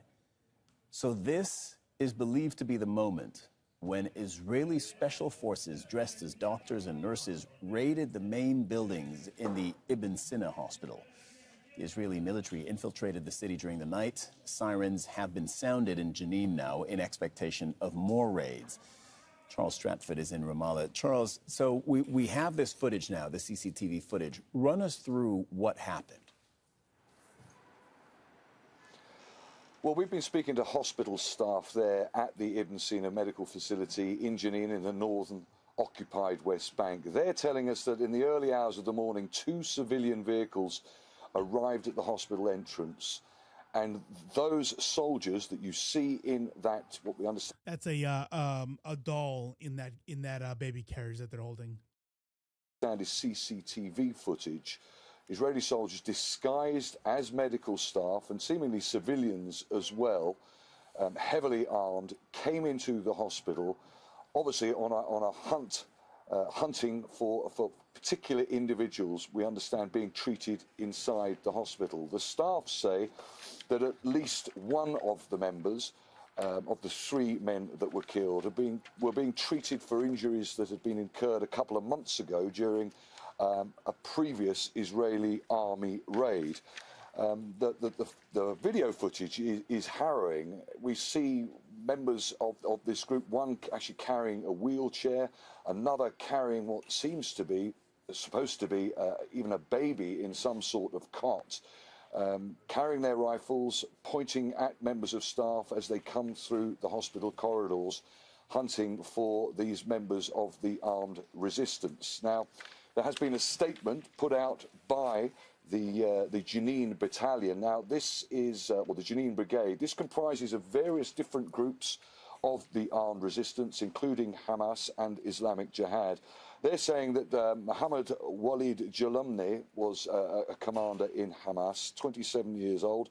They're saying that Bassel Ayman al-Ghazawi was also a commander, we understand, in Islamic Jihad. And you know, that's funny is that something that I never really thought about until just now.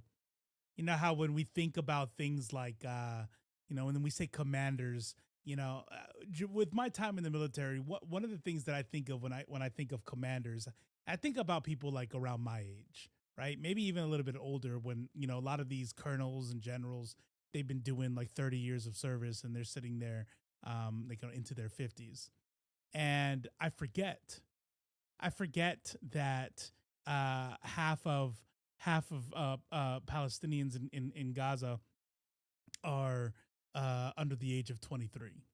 And when we're sitting there talking about commanders, we're talking about, dudes in their 20s, right? These are still young people. I mean, compared to me anyway, but you know what I'm saying. These aren't like old grizzled veterans because I don't know. That doesn't have anything to do with anything. It's just a thought that was it's interesting.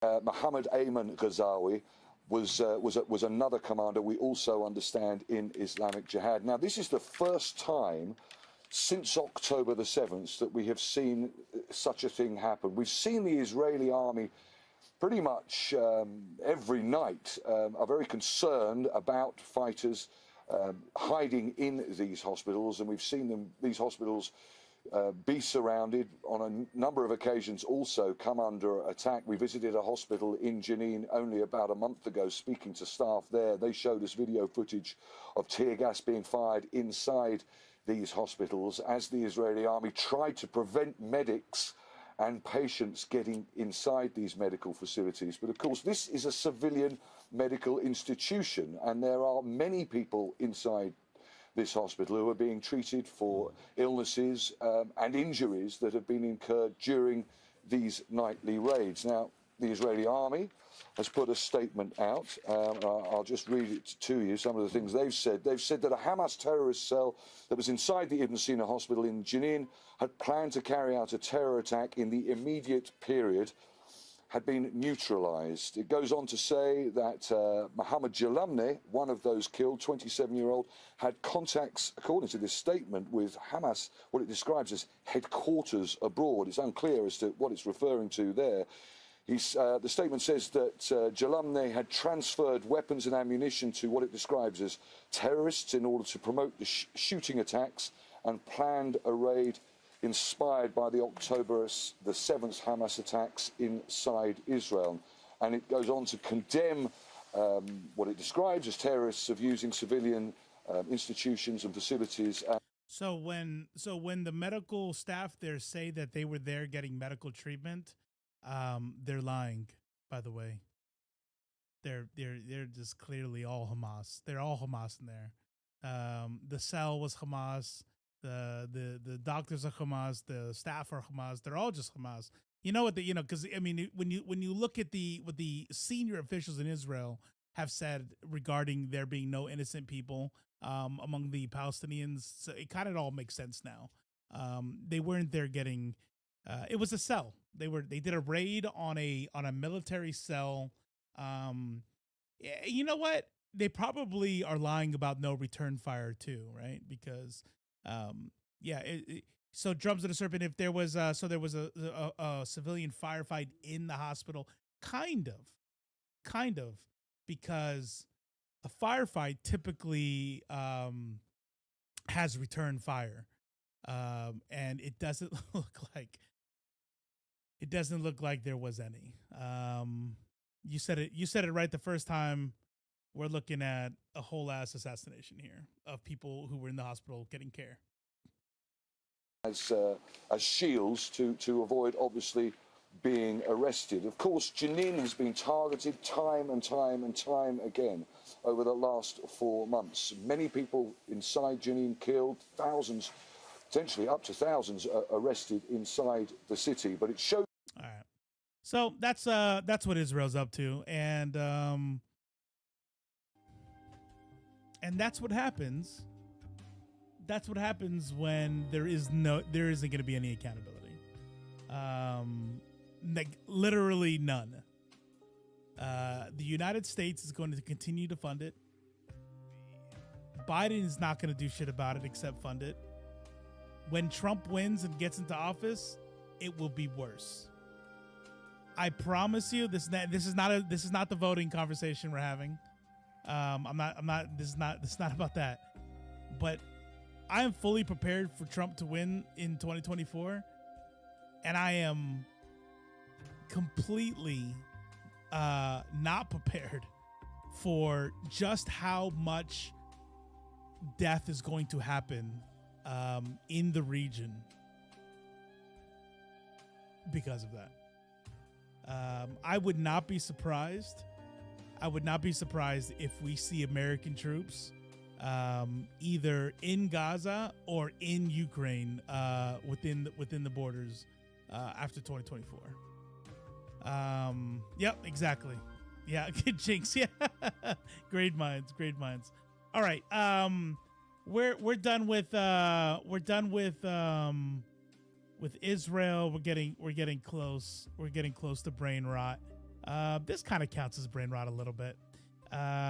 This is an 11-minute video from Facebook, and it's titled "Flat Earther Tries to Convince Scientist," and I saw a couple minutes of it, and yeah, he wins. It gets worse for everyone. Trans people, the LGBT plus community, black and brown people, immigrants, Israel, Ukraine, South America, Latin America in general.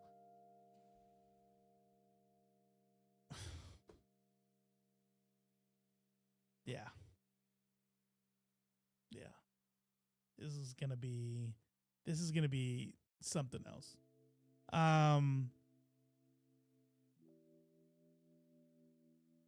You know what's keeping scientists from realizing Spain? Wait, what's going on with Spain? Why Spain?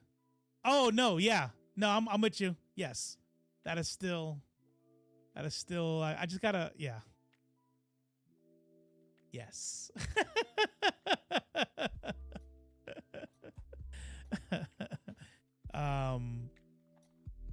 Listen. Let me tell you all a little story about me and the EU. I found out something today. I found out. I'm gonna say it because I don't plan on doing it, right? Obviously, I would never tell you all what I'm about to tell you all if I plan to do the thing, right? So this is how you know that I'm not gonna do it. But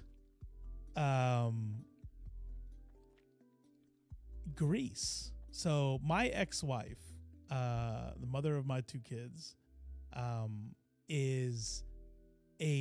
she is a Greek citizen, right? She came to the United States when she was like 13 or 14. She joined the U.S. Air Force. That's where I met her. We got married. 2 kids were born. Got divorced in 2008. And after she retired, she decided she wanted to go back to Greece, and that's where she lives now. And so my kids are dual citizens. My kids both have Greek citizenships now. My grandson will have Greek citizenship when my daughter's done with her citizenship. So they're all citizens of Greece/EU now. And I found something out today. I found out that Greece has no record of my ex-wife and I's divorce. So I could, in theory, get my Greek citizenship and get there, but it just doesn't work. And the reason why I am saying it out loud here on the internet is because I've already kind of like ran through it, and I thought into my head, well, even if my wife Maneater were to be cool with that game, right? Which, given how bad she wants to move to Europe, she might actually be okay with that. But how does that work then, right? I guess I could move there and get a divorce, but I'm sure that is that why you have Greek writing on it? Yeah, that's actually is why.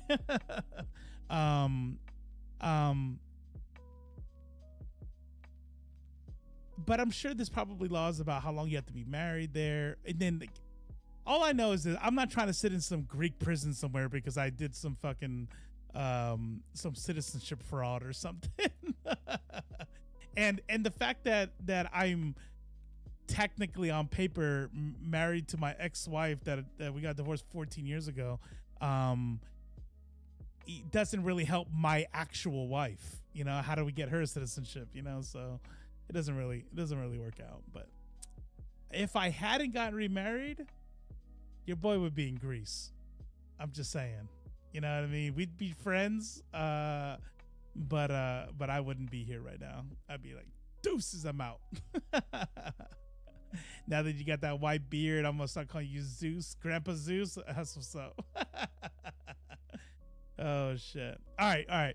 This next video coming up is what happens when when someone says, "Look, you just haven't talked to the right flat earther."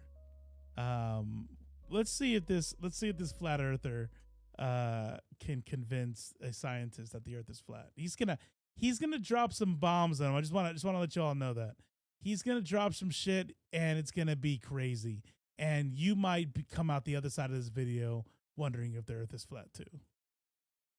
Yeah, you probably want to unmute that, homie. As a beginning and an end point. That's it. Say that's not the end of it. Really fucking loud. All right, sorry about that. Let's lower it over on this side here. Say there were land masses found beyond what we're told is the end pole of the Earth.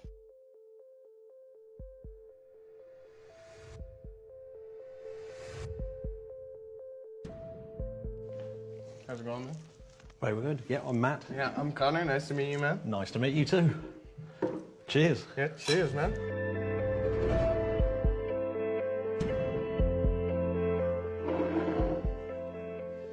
Flat is probably the most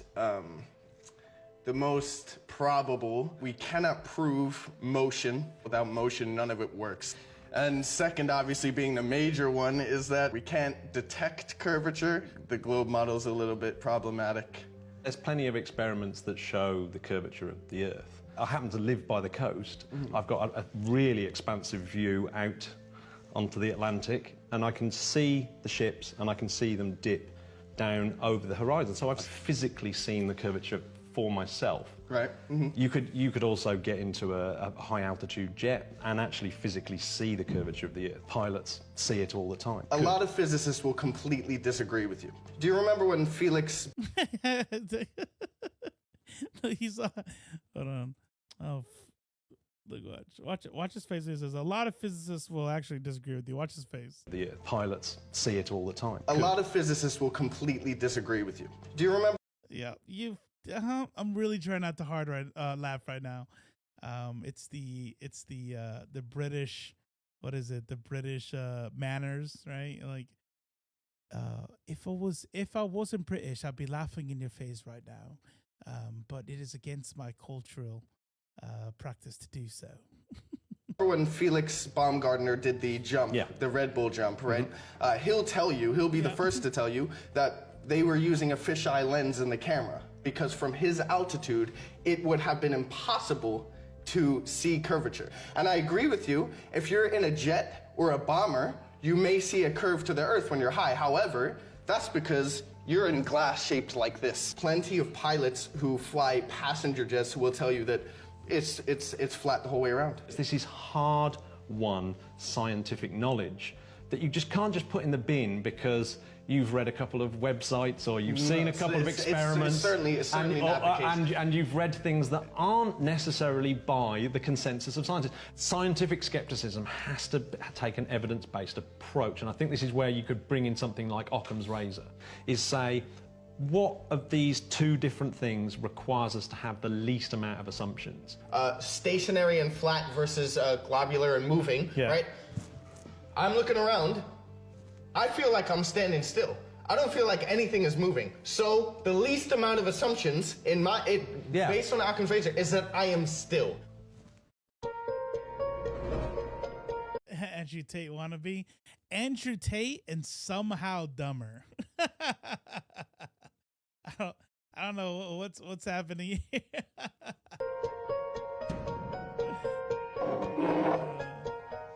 A man actually traveled to try and find the actual telemetry data of the moon landing happening, right? Unfortunately, 700 boxes of magnetic tapes, telemetry data is gone. They have no idea where it is. Actually, it's very, very hard to keep magnetic tape. You're not trying to seriously say Led Zeppelin didn't record Led Zepp 1 because that tape no longer exists anymore. We're literally talking about supposedly one of the greatest ever feats of mankind. What, the Led Zeppelin album? I agree. It is. Yes, but literally the greatest feats of mankind. Men first walking on the moon. Those it's not that they're saying these tapes rotted away. These tapes were damaged. We couldn't. They don't know where they are. Yeah, well, as if they never exist. 700 boxes of tapes. I mean, you could call it an anomaly anomaly if you want to. But it's not evidence. If someone comes in and says, I've seen a fairy in my garden, right? Yeah. I don't have to look under every single blade of grass to say that there wasn't a fairy in the garden, Of course, right? yeah. Because your claim is so outlandish. What I would argue is that what is outlandish is saying that in the 1960s, you put men into a metal rocket and you shot them through a near perfect vacuum 250,000 miles away. They landed safely on a rock 250,000 miles away and then came back. And then we just didn't go back. That claim is outlandish. That was actually predicted. So if you go back to there was some papers by Arthur C. Clarke, and he predicted that mankind would try it and that we would go there a couple of times. We would not do it very often because it was just economically unviable.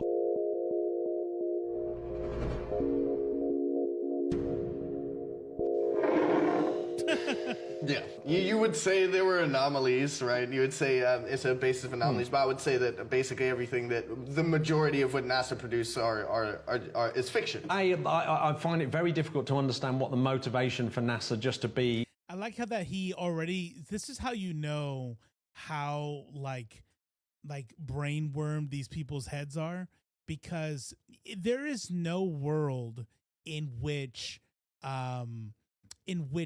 you would say there's no world in his mind where you would say that there is nothing they got wrong or that there's nothing they've been caught lying about. So if you notice, he starts off with saying straight up, he says straight up that you is the moon flat too? I think there's different flat earth deals out there. And there are allowed to be other planets that are round, but the Bible calls the earth flat, so the earth is flat. And then other round objects that's them. That's different. You got to be a special kind of stupid to believe the earth is flat. Yeah, 100%. It really is. It's an entertaining kind of stupid. It's the kind of stupid that I miss, actually. If I'm being dead honest with you, it's the kind of stupid that I miss. This was what conspiracy theories used to be, and now it's adrenochrome and the deep state. But listen to what he said. You're going to say they're anomalies. What are anomalies? What are you talking about? It's because in his mind, they've already been caught. You know what I mean? It's wild. Just be a sort of enormous lying machine. What the hell? Right, on a ball, it has a beginning and an end point. That's it. Once you go past a certain point, you just end up on the other side, right? But say that's not the end of it. Say there were land. Why is it so fucking loud? Oh, I know why. Because of the presets. Man, that is super loud. Mass is found beyond what we're told is the. You don't want to keep those public knowledge because there's resources here that can be taken advantage of by people in high positions of power. What do? But who are these people in these high positions of power? Because we've had generations since then. And what are the Russians and the Chinese and the North Koreans and the South Koreans and the Australians? I would say what are they doing? What are they doing? Point, I would say when it gets to a certain point, they're all involved. China's all of these space agencies, every single one of these space agencies. You don't realize how high up it goes. You don't realize that everyone is in on it. The entire planet, enemies, friends. There is a level. These are doing this. There is a level. This is why it's the one world government. This is how Satan works. Every country, it doesn't matter. All the political strife, all the people who hate each other, all of it's fake because you just go a level above that, and there is one demonic force that is in on this lie to make you hate God. That's what it is. Same thing. In fact, if you look at China's work, it is some of the worst faking of space that's ever happened. You look at what they're producing and saying is real space travel, and it's people in pools. They're not in space. You can see bubbles coming out of their helmets. It's a joke. It's only a theory. The talking to creationists and shit like that, I love the fact that how many of these people don't understand what a scientific theory is and how it's not a guess. and it's not subordinate to a fact. This is wild.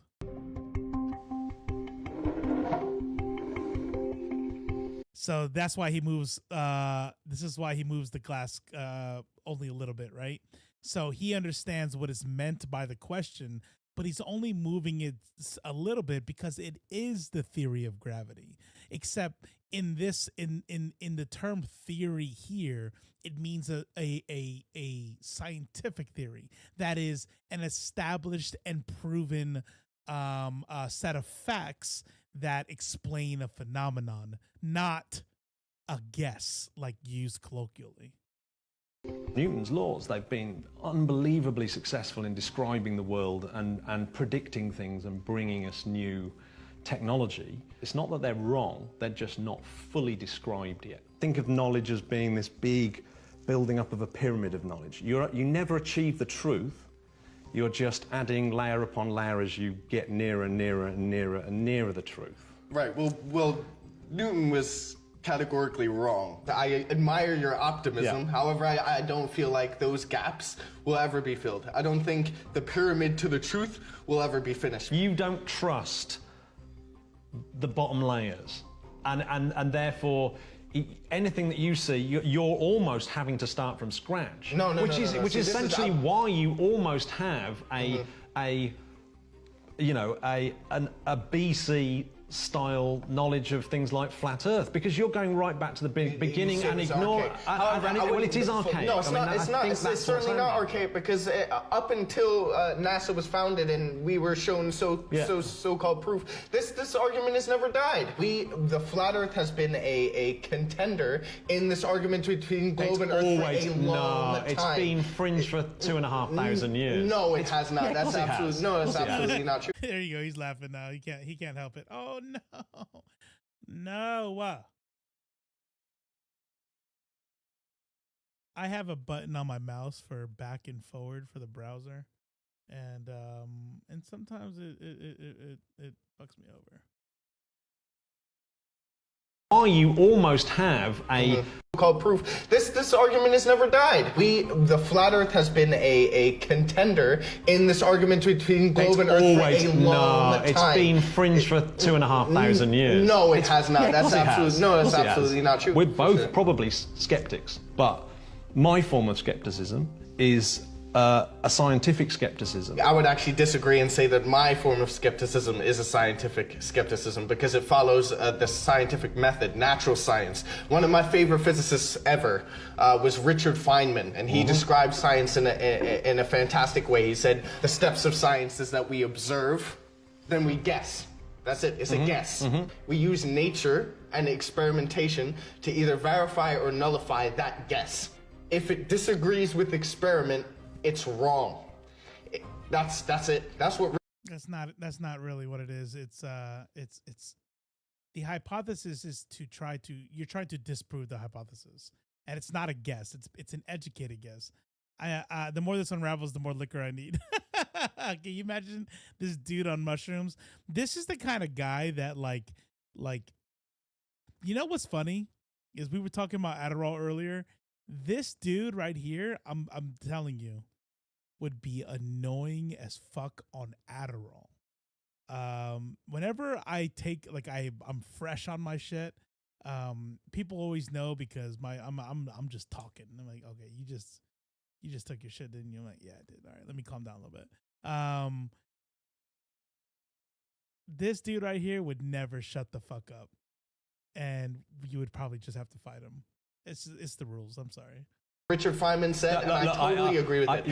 If Richard Feynman's your hero, he's absolutely my hero.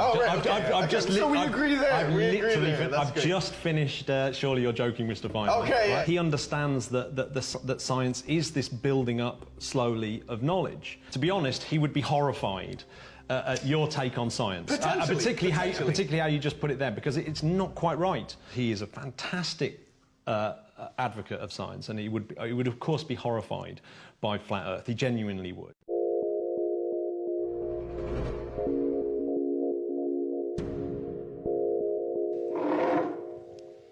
Anytime I talk about something controversial, they will make sure that they've put an article under my video to say what the opposite of what I'm saying is true. Why would you need to censor this kind I like the way he's I like the way he kind of just tells on himself there. No, that's not what YouTube does. The YouTube will the algorithm will sense that you are talking about something controversial and then give the facts of that topic. YouTube has done the same thing for my videos. Like when I talked about Roe v. Wade and abortion. Except it's weird that whenever I get those notes, it typically is what I'm already saying. Like I'm not saying anything different than that. So if he's saying that they're putting stuff that says the opposite, it's because you're wrong. That's why. Kind of information if it's so clearly wrong? Let's face it, if we were talking about a much more offensive idea, if we look at an example, would you be happy with a I am going to be honest, though. I don't know how I feel about not allowing something ridiculous like that. Like YouTube censoring flat earth videos. I don't understand. That's a weird kind of censor. You should be allowed to be stupid. Like YouTube downplaying Nazi videos? It's a different... I think we're talking about something completely different. When we're talking about, someone promoting Nazism, someone promoting hate towards a group of people, whereas when we're discussing things like flat earth, we're discussing ideas. Do you know what? And I do agree with you. I am going to shift it a little bit over here because the freedom of speech, I think, is really important.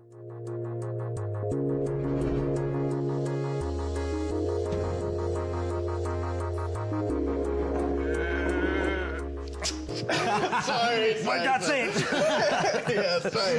Okay, I would say this because I would actually say that everybody is brainwashed to a degree. I would say that I'm brainwashed to a degree. Most of the time we exist in some form of an echo chamber, whether we want to or not. What you should be trying to do is be very, very open-minded, but not so open-minded that your brains fall out. I mean, that's kind of it. And as a scientist, you want people to come along and disprove your theories. Challenge for sure. Not even just challenge your theories, but to disprove them. I think that's the most exciting thing in science. You may have belonged to a... That's the thing that like the religious people and the people who have their sort of like their own little belief systems, that they can never really get down to like what real science is.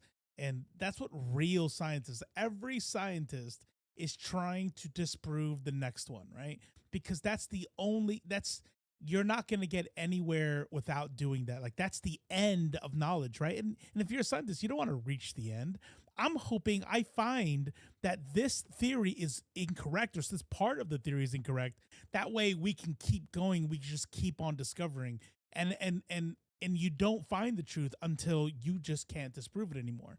But when you do that for religion, right? When you do that for things like magical thinking or religion, it's taken as an offense. It's taken as, you're not supposed to question these sort of things, or you're disrespecting my belief system. Whereas a scientist is like, oh yeah, oh, you think I'm wrong?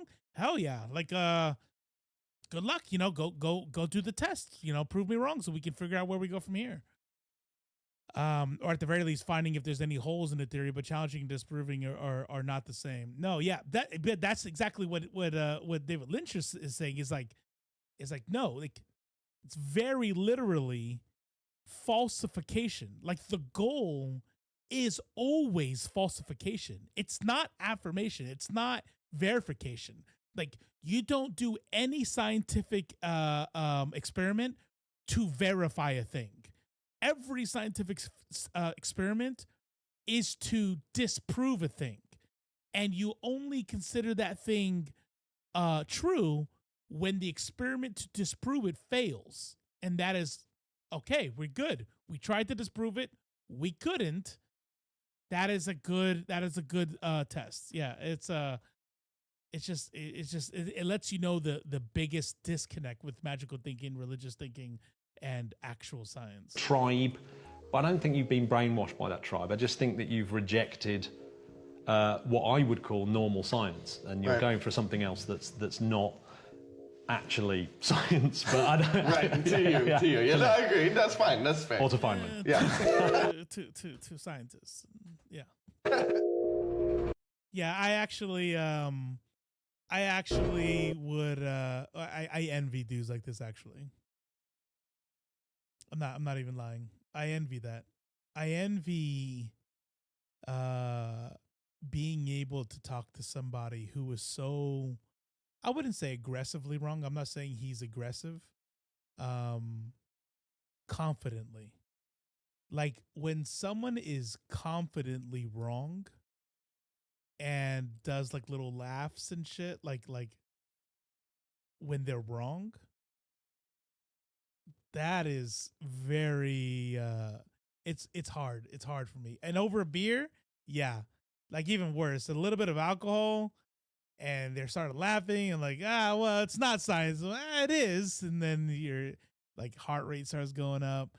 To be a David Lynch type, to like be so patient and almost fatherly in a way to where I that is definitely way more effective. Way more effective. And that's probably why David Lynch is as successful as he is.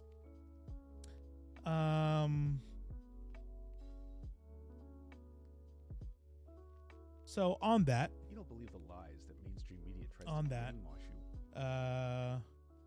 Oh, here's a good example. So in this video that we're gonna be watching next, it's conspiracy theories or how Alex Jones is almost wrong. Is almost always wrong.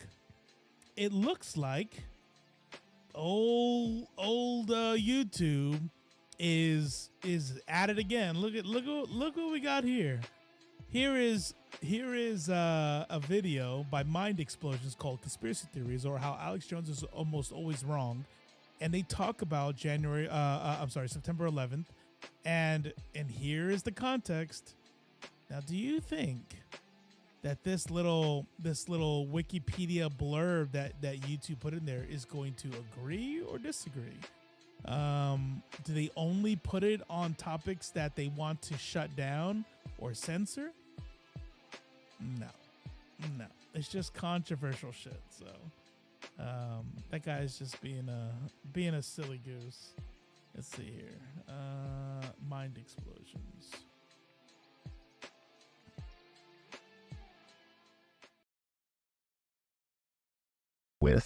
You aren't one of those sheeples sucking at the manufactured consent teat only to become a soy-infused NPC. You have critical thinking skills. You question authority. You never believe the official story or the majority consensus because you're not as easy to fool as the rest of the population. You've escaped the Matrix, or at least parts of it thanks to a healthy dose of red pills and slurm juice. Now that you're on the other side, it becomes frustrating, if not downright maddening, to see how the majority of the population just eats and believes whatever slop the corporate media ejaculates into culture on a regular basis. Jesus. They call you a conspiracy theorist, but that's what they said about countless whistleblowers throughout history. Maybe you get kicked out of the dinner table or Thanksgiving a few times, but that only reaffirms the proof that everyone is already too hard-coded with propaganda to accept reality. So you do the only thing you can. Start a podcast to get the message out there. Your YouTube channel is small at first, but then one day Joe Rogan mentions he saw something interesting that you had put in one of your videos. Suddenly Glenn Greenwald is sharing one of your links on censorship, and validation is pouring in by the thousands. For only a few dollars a month, you become a verified source of news on Twitter that now goes under the name Selfsuck due to new ownership. Soon, you're one of the biggest accounts on the platform, and unlike publishing companies, news organizations, or even corporate media, you have no one to be accountable to other than your supporters who already have come to worship you as a Dune-esque worm king ready to support your every thought and dick pill. But a prophet is only as good as his prophecy. Speaking for 4 hours a day without a research team leads to a lot of false statements. Mathematically, a majority of what you predict turns out to be inaccurate, exaggerated, falsifiable, or downright defamatory. Lawsuits are starting due to the reach of your platform, and they bring with it unforeseen costs. Government agencies are starting to look into the violence you've been inciting against minorities, as enough people are believing your conspiracies about a radical woke trans syphilis infecting youth and turning them into gay liberals. Bomb threats are getting called into children's hospitals and schools. A few parents have gotten hurt, and one of them died. The families are suing you in civil court, but at this point, it doesn't matter. You stop bothering with HelloFresh and have switched to Raid, Shadow Lizards, and your own collections of proprietary overpriced vitamins that you've convinced your audience will make their brains and cocks swell. By the way, there is a HelloFresh campaign I'm doing. Do it or don't do it. I just thought that was funny that was in there like that. I don't know if you guys saw the message up earlier, going to that stuff up there. It's a little way to support if you guys were in the market for that kind of stuff anyway. I just thought that was funny. Simultaneously into a generation of awakened hung alpha studs. Alpha men who can crush the soft men who create hard times. You care a lot less about defeating the globalists because you're pretty rich at this point. There's more of an empire to protect than one to defeat. So you hire some people to comb through your decades of work and find a few statements that turned out to be true, or at least not wrong, and you highlight them. You say that you're always right, that you're a savant, that you're Alex Jones Stradamus. Alex Jones is rarely right, or even original. The man has been doing a what if Rush Limbaugh thought the Jews did 9/11 and hated the gays even more routine successfully for decades. In recent years, despite devastating civil lawsuits of historic amounts and multiple bankruptcy attempts, Jones enjoys a popular position amongst Republican pundits as a Nicolas Cage-style figure, a self-aware meme that people struggle to understand if he's good or bad, right or wrong, and the word on the street is that Alex Jones is always right, despite him being so consistently wrong on a regular basis that there's a highly successful podcast called Knowledge Fight that simply catalogs the hundreds of lies or fabrications featured in Alex Jones videos. Thousands of people still worship him enough to not only threaten the parents who lost their children in a school shooting, but spend millions buying his overpriced lead-poisoned supplements. Despite being an example of early deplatforming, Jones now appears on most mainstream social media apps. Through guest appearances on some of the biggest shows on corporate digital media, he enjoys the status of an almost mythic savant who, while crude and ridiculous and whiskey-laden, is always right. Gay frogs? He was right about that, kinda. Human hybrids? It's not as wacky as it sounds. Globalist elites? Well, sure does seem like someone is controlling the world, and spoiler alert, it's not the Jews, it's billionaires. Just billionaires. Now disgraced and ex-Fox News primetime host Tucker Carlson is proving time to be a flat circle by propagating the lie that Alex Jones predicted 9/11.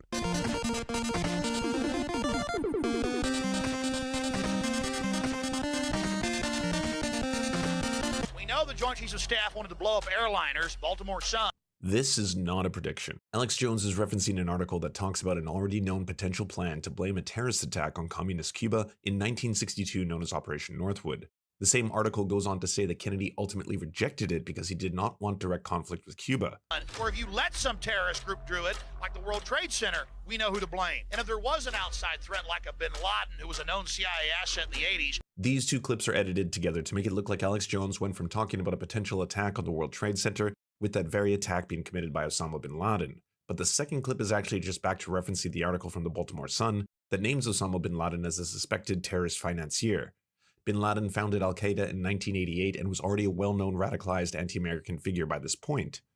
Factually, there had been examples prior to 9/11 of failed attempts to crash planes into buildings, including the lawn of the White House. In 2000, the FAA's annual report on criminal acts against aviation said that, quote, although Osama bin Laden is not known to have attacked civil aviation, he has both the motivation and the wherewithal to do so, specifically naming him as a significant threat to civil aviation. This report became heavily referenced after 9/11 as proof of some sort of connection between the government and the attacks. However, not taking warnings seriously enough is not the same as co-planning the attack. Jones did was simply mention that there's already historically understood use of false flag attacks by empires like the United States as a precursor for engaging in war. Alex Jones didn't uncover this. In fact, he barely factually repeated it. It's a common trope amongst conspiracy peddlers to take an actual or factual event, which is widely understood, and use it as the groundwork to create new modern examples in real time. There's no evidence that the US government was directly behind the September 11th attacks, including by independent investigations.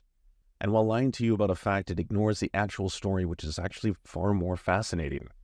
You'd think conspiracy theorists would want to talk about how Osama bin Laden was a privileged son of Mohammed bin Laden, a construction magnate with close connections to the Saudi royal family, how Saudi Arabia, seen as a strategic partner of the United States for energy and geopolitical strategy in the Middle East, began to have U.S. military influence in the country, how bin Laden's split from the Saudi royal family intensified as U.S. military presence and influence took increasing shape within Saudi Arabia, eventually leading to him becoming radicalized and forming the group Al-Qaeda, how U.S. intelligence ignored warnings of a potential 9/11-style attack and failed to put in safeguards to prevent something like it occurring, how the destruction was used to authorize a new American ideological war on terror and justify its imperialism abroad, how the Bush administration lied repeatedly afterwards to justify the illegal invasion of Iraq and attempt to connect the two completely different groups together.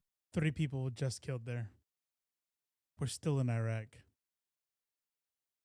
We literally just had 3 soldiers die, and they were not even like combatants. They're like logistics troops or something. Together as if they were the same enemy.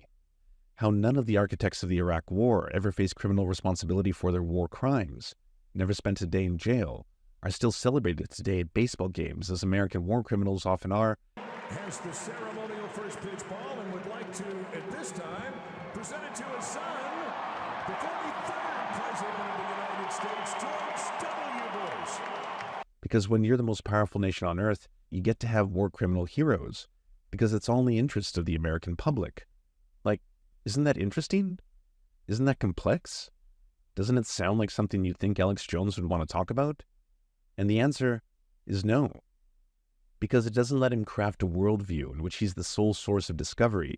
You can't both be a historian and a mystical prophet at the same time. Conspiracy theories are useful for those who believe them to give them a greater sense of control. It's a frightening reality to live in a world where the imperial objectives of the United States are not benevolent and can result in resistance. That resistance can take place in your backyard despite the might and size of your military and intelligence community. That innocent civilians might not be safe inside the borders of the U.S. than previously thought. It's much more comforting to think that the U.S. government is both evil and all-powerful, or that globalists are pulling all the strings, substituting lizard people or being anti-Semitic and saying it's the Jews who control everything, allowing you to have an imaginary enemy that can never be defeated, much like an ideological one. To actually apply a critique of how corporations in the military-industrial complex can influence and direct public policy would require an understanding of how structures built upon capitalism actually work.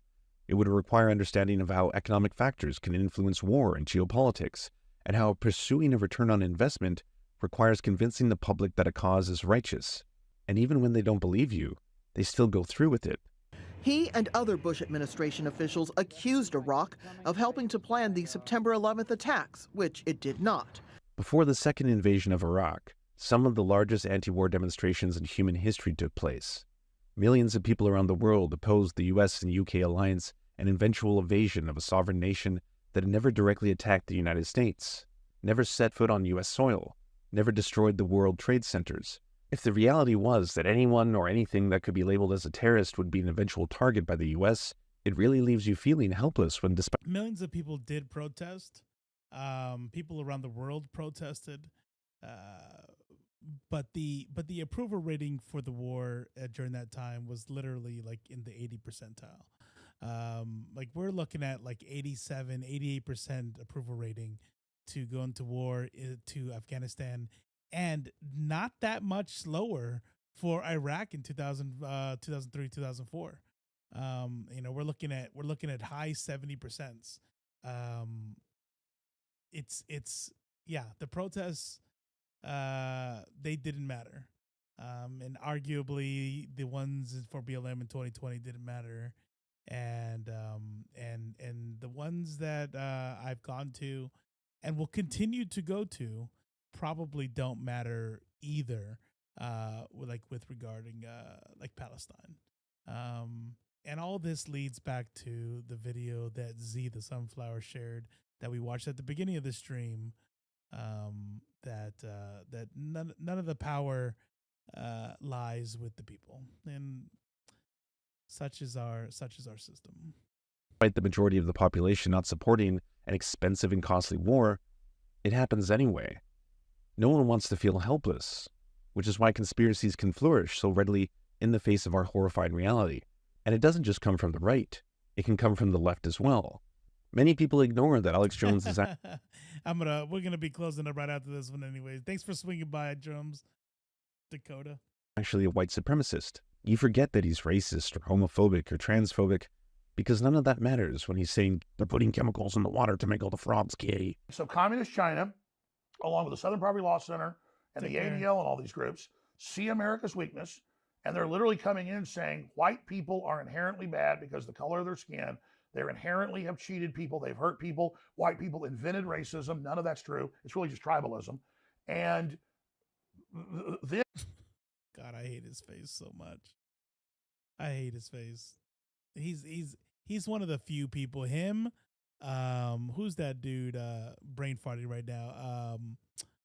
Ted Cruz. Like, there's just some faces where I'm like, just seeing them just makes me so angry. And they organize all these other groups into race-based groups to then unify them under the Democratic Party to attack who is left that tends to be more conservative, and that is some white people in this country. Though they're panicking because more and more blacks are voting Republican, more and more Hispanics are voting Republican. They're starting to figure this out. So now they're in panic mode to bring in totally disenfranchised third world populations who are refugees from the multi-year lockdowns in Africa, Latin America, and Asia and the Middle East. They then bring them to UN camps, brainwash them, then bring them to our border, brainwash them more, then send them into the United States, and then literally hold them for years at facilities while they're indoctrinated to be this new political underclass that's then going to be turned loose on America. And that's why you see Democrats giving illegal aliens the right to vote in their cities, giving them driver's license. That's why you see them passing laws. They can be... What's that sick thing? Police officers. So they are importing a new enforcement class against the American people, and they're setting it up along racial lines, not us. They're making it racial, just like Hitler made what he did racial. So it's the left and the think tanks and the communist Chinese.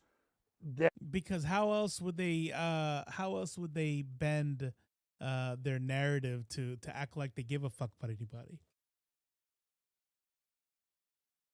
You know, they gotta act like, oh man, we just need to help all these problems that are happening, like the people that are literally the cause of the shit. That look at the U.S. and have seen our weakness as race, and they are exacerbating it. So I don't understand. So you're from Texas. You grew up in Texas. Just like Jimmy Dore is just a stone comedian broadcasting from his garage. Or Joe Rogan is just a dude bro letting his balls dry in tap-out gear while he smokes a fatty with the world's smartest and richest man. The truth is, everyone likes to be liked. Everyone likes to be right. Everyone enjoys being a respected, reputable source of information amongst their peers. Many people don't have this, and many more don't have a voice or platform through which they can feel this way on a mass scale. But human beings are highly fallible. Editors and legal teams act as checks and balances when journalists are attempting to break stories, but modern digital media allows anyone with a phone and an internet connection to become a breaking source of news. Worse still, when someone builds an empire out of lies, people are willing to prop them up as a prophet simply because they also spread maybe anti-LGBTQ plus conspiracies they agree with. So hey, say it with me loud and proud. Alex Jones is almost always wrong. It may not be as catchy, but at least it's factual. All right.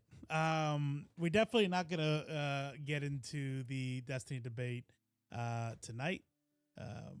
It was a worthy attempt. We didn't even get really into brain rot. We still got Who's a Virgin, the All Right Playbook.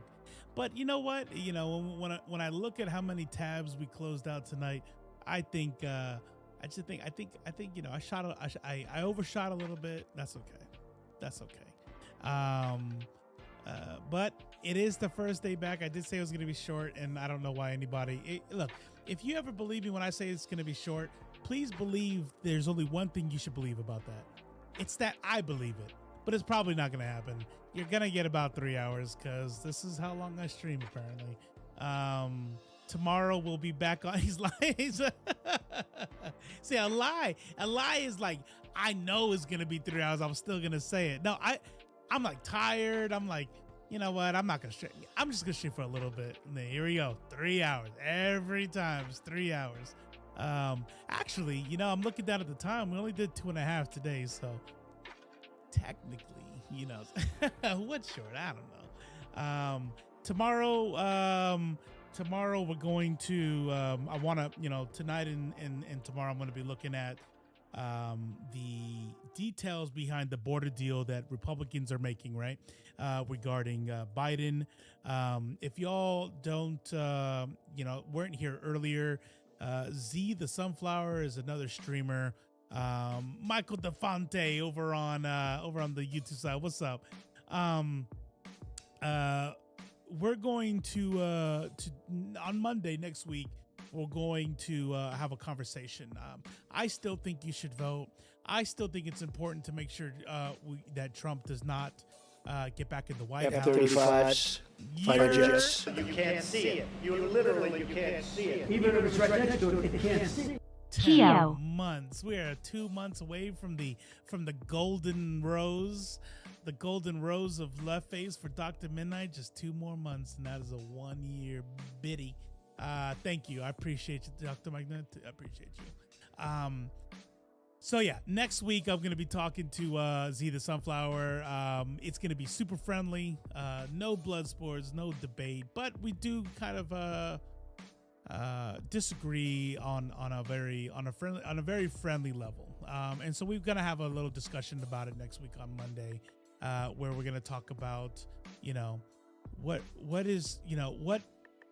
does it make sense to vote for Biden, and are there moral and ethical obligations either way, right? So I mean, I've heard both ways, talking about how excuse me, talking about how it would you're actually bad, to vote for Biden. You that means that you support Genocide Joe, and I'm not sure those arguments are without merit. Personally, my position is that it's important to keep Trump out of the White House, but I think it'll be a good conversation to have.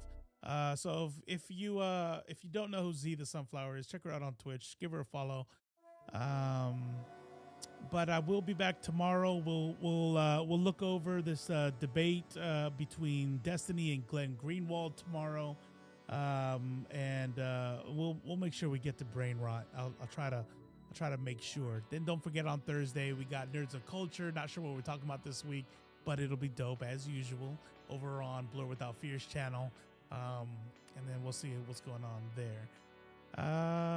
That said, real quick, new goal. I'm not tracking subs for Twitch. If you want to support, please support. That'd be awesome. However, I'm gonna put an annual goal up there. This bar right here is gonna be up here for the year. I want to try to get to 1,000 subs on YouTube, and so, I've been, last week I was better. Before I got sick and before the car accident, I was doing pretty good getting shorts out and stuff like that. Mainly for Nerds of Culture, but still, it counts. I'm doing work. But we're gonna try to get to 1,000 subs on YouTube, and we'll see where we go from there. That's my goal for the year. Let's see if we can break that. The best way you can do that is to share links whenever I go live. Share it with your friends. Share it wherever you're at. Just do a retweet or a reshare or whatever the heck you see it at. I would appreciate it. Otherwise, thanks for the support. Thanks for being here, ladies and gentlemen, and MBs. I'm Robo. This is Left Face, and that's the show. Take care of yourself. And I will see y'all tomorrow around 8 p.m. Eastern, somewhere around there. I'm going to go play Power World for an unhealthy amount of time now.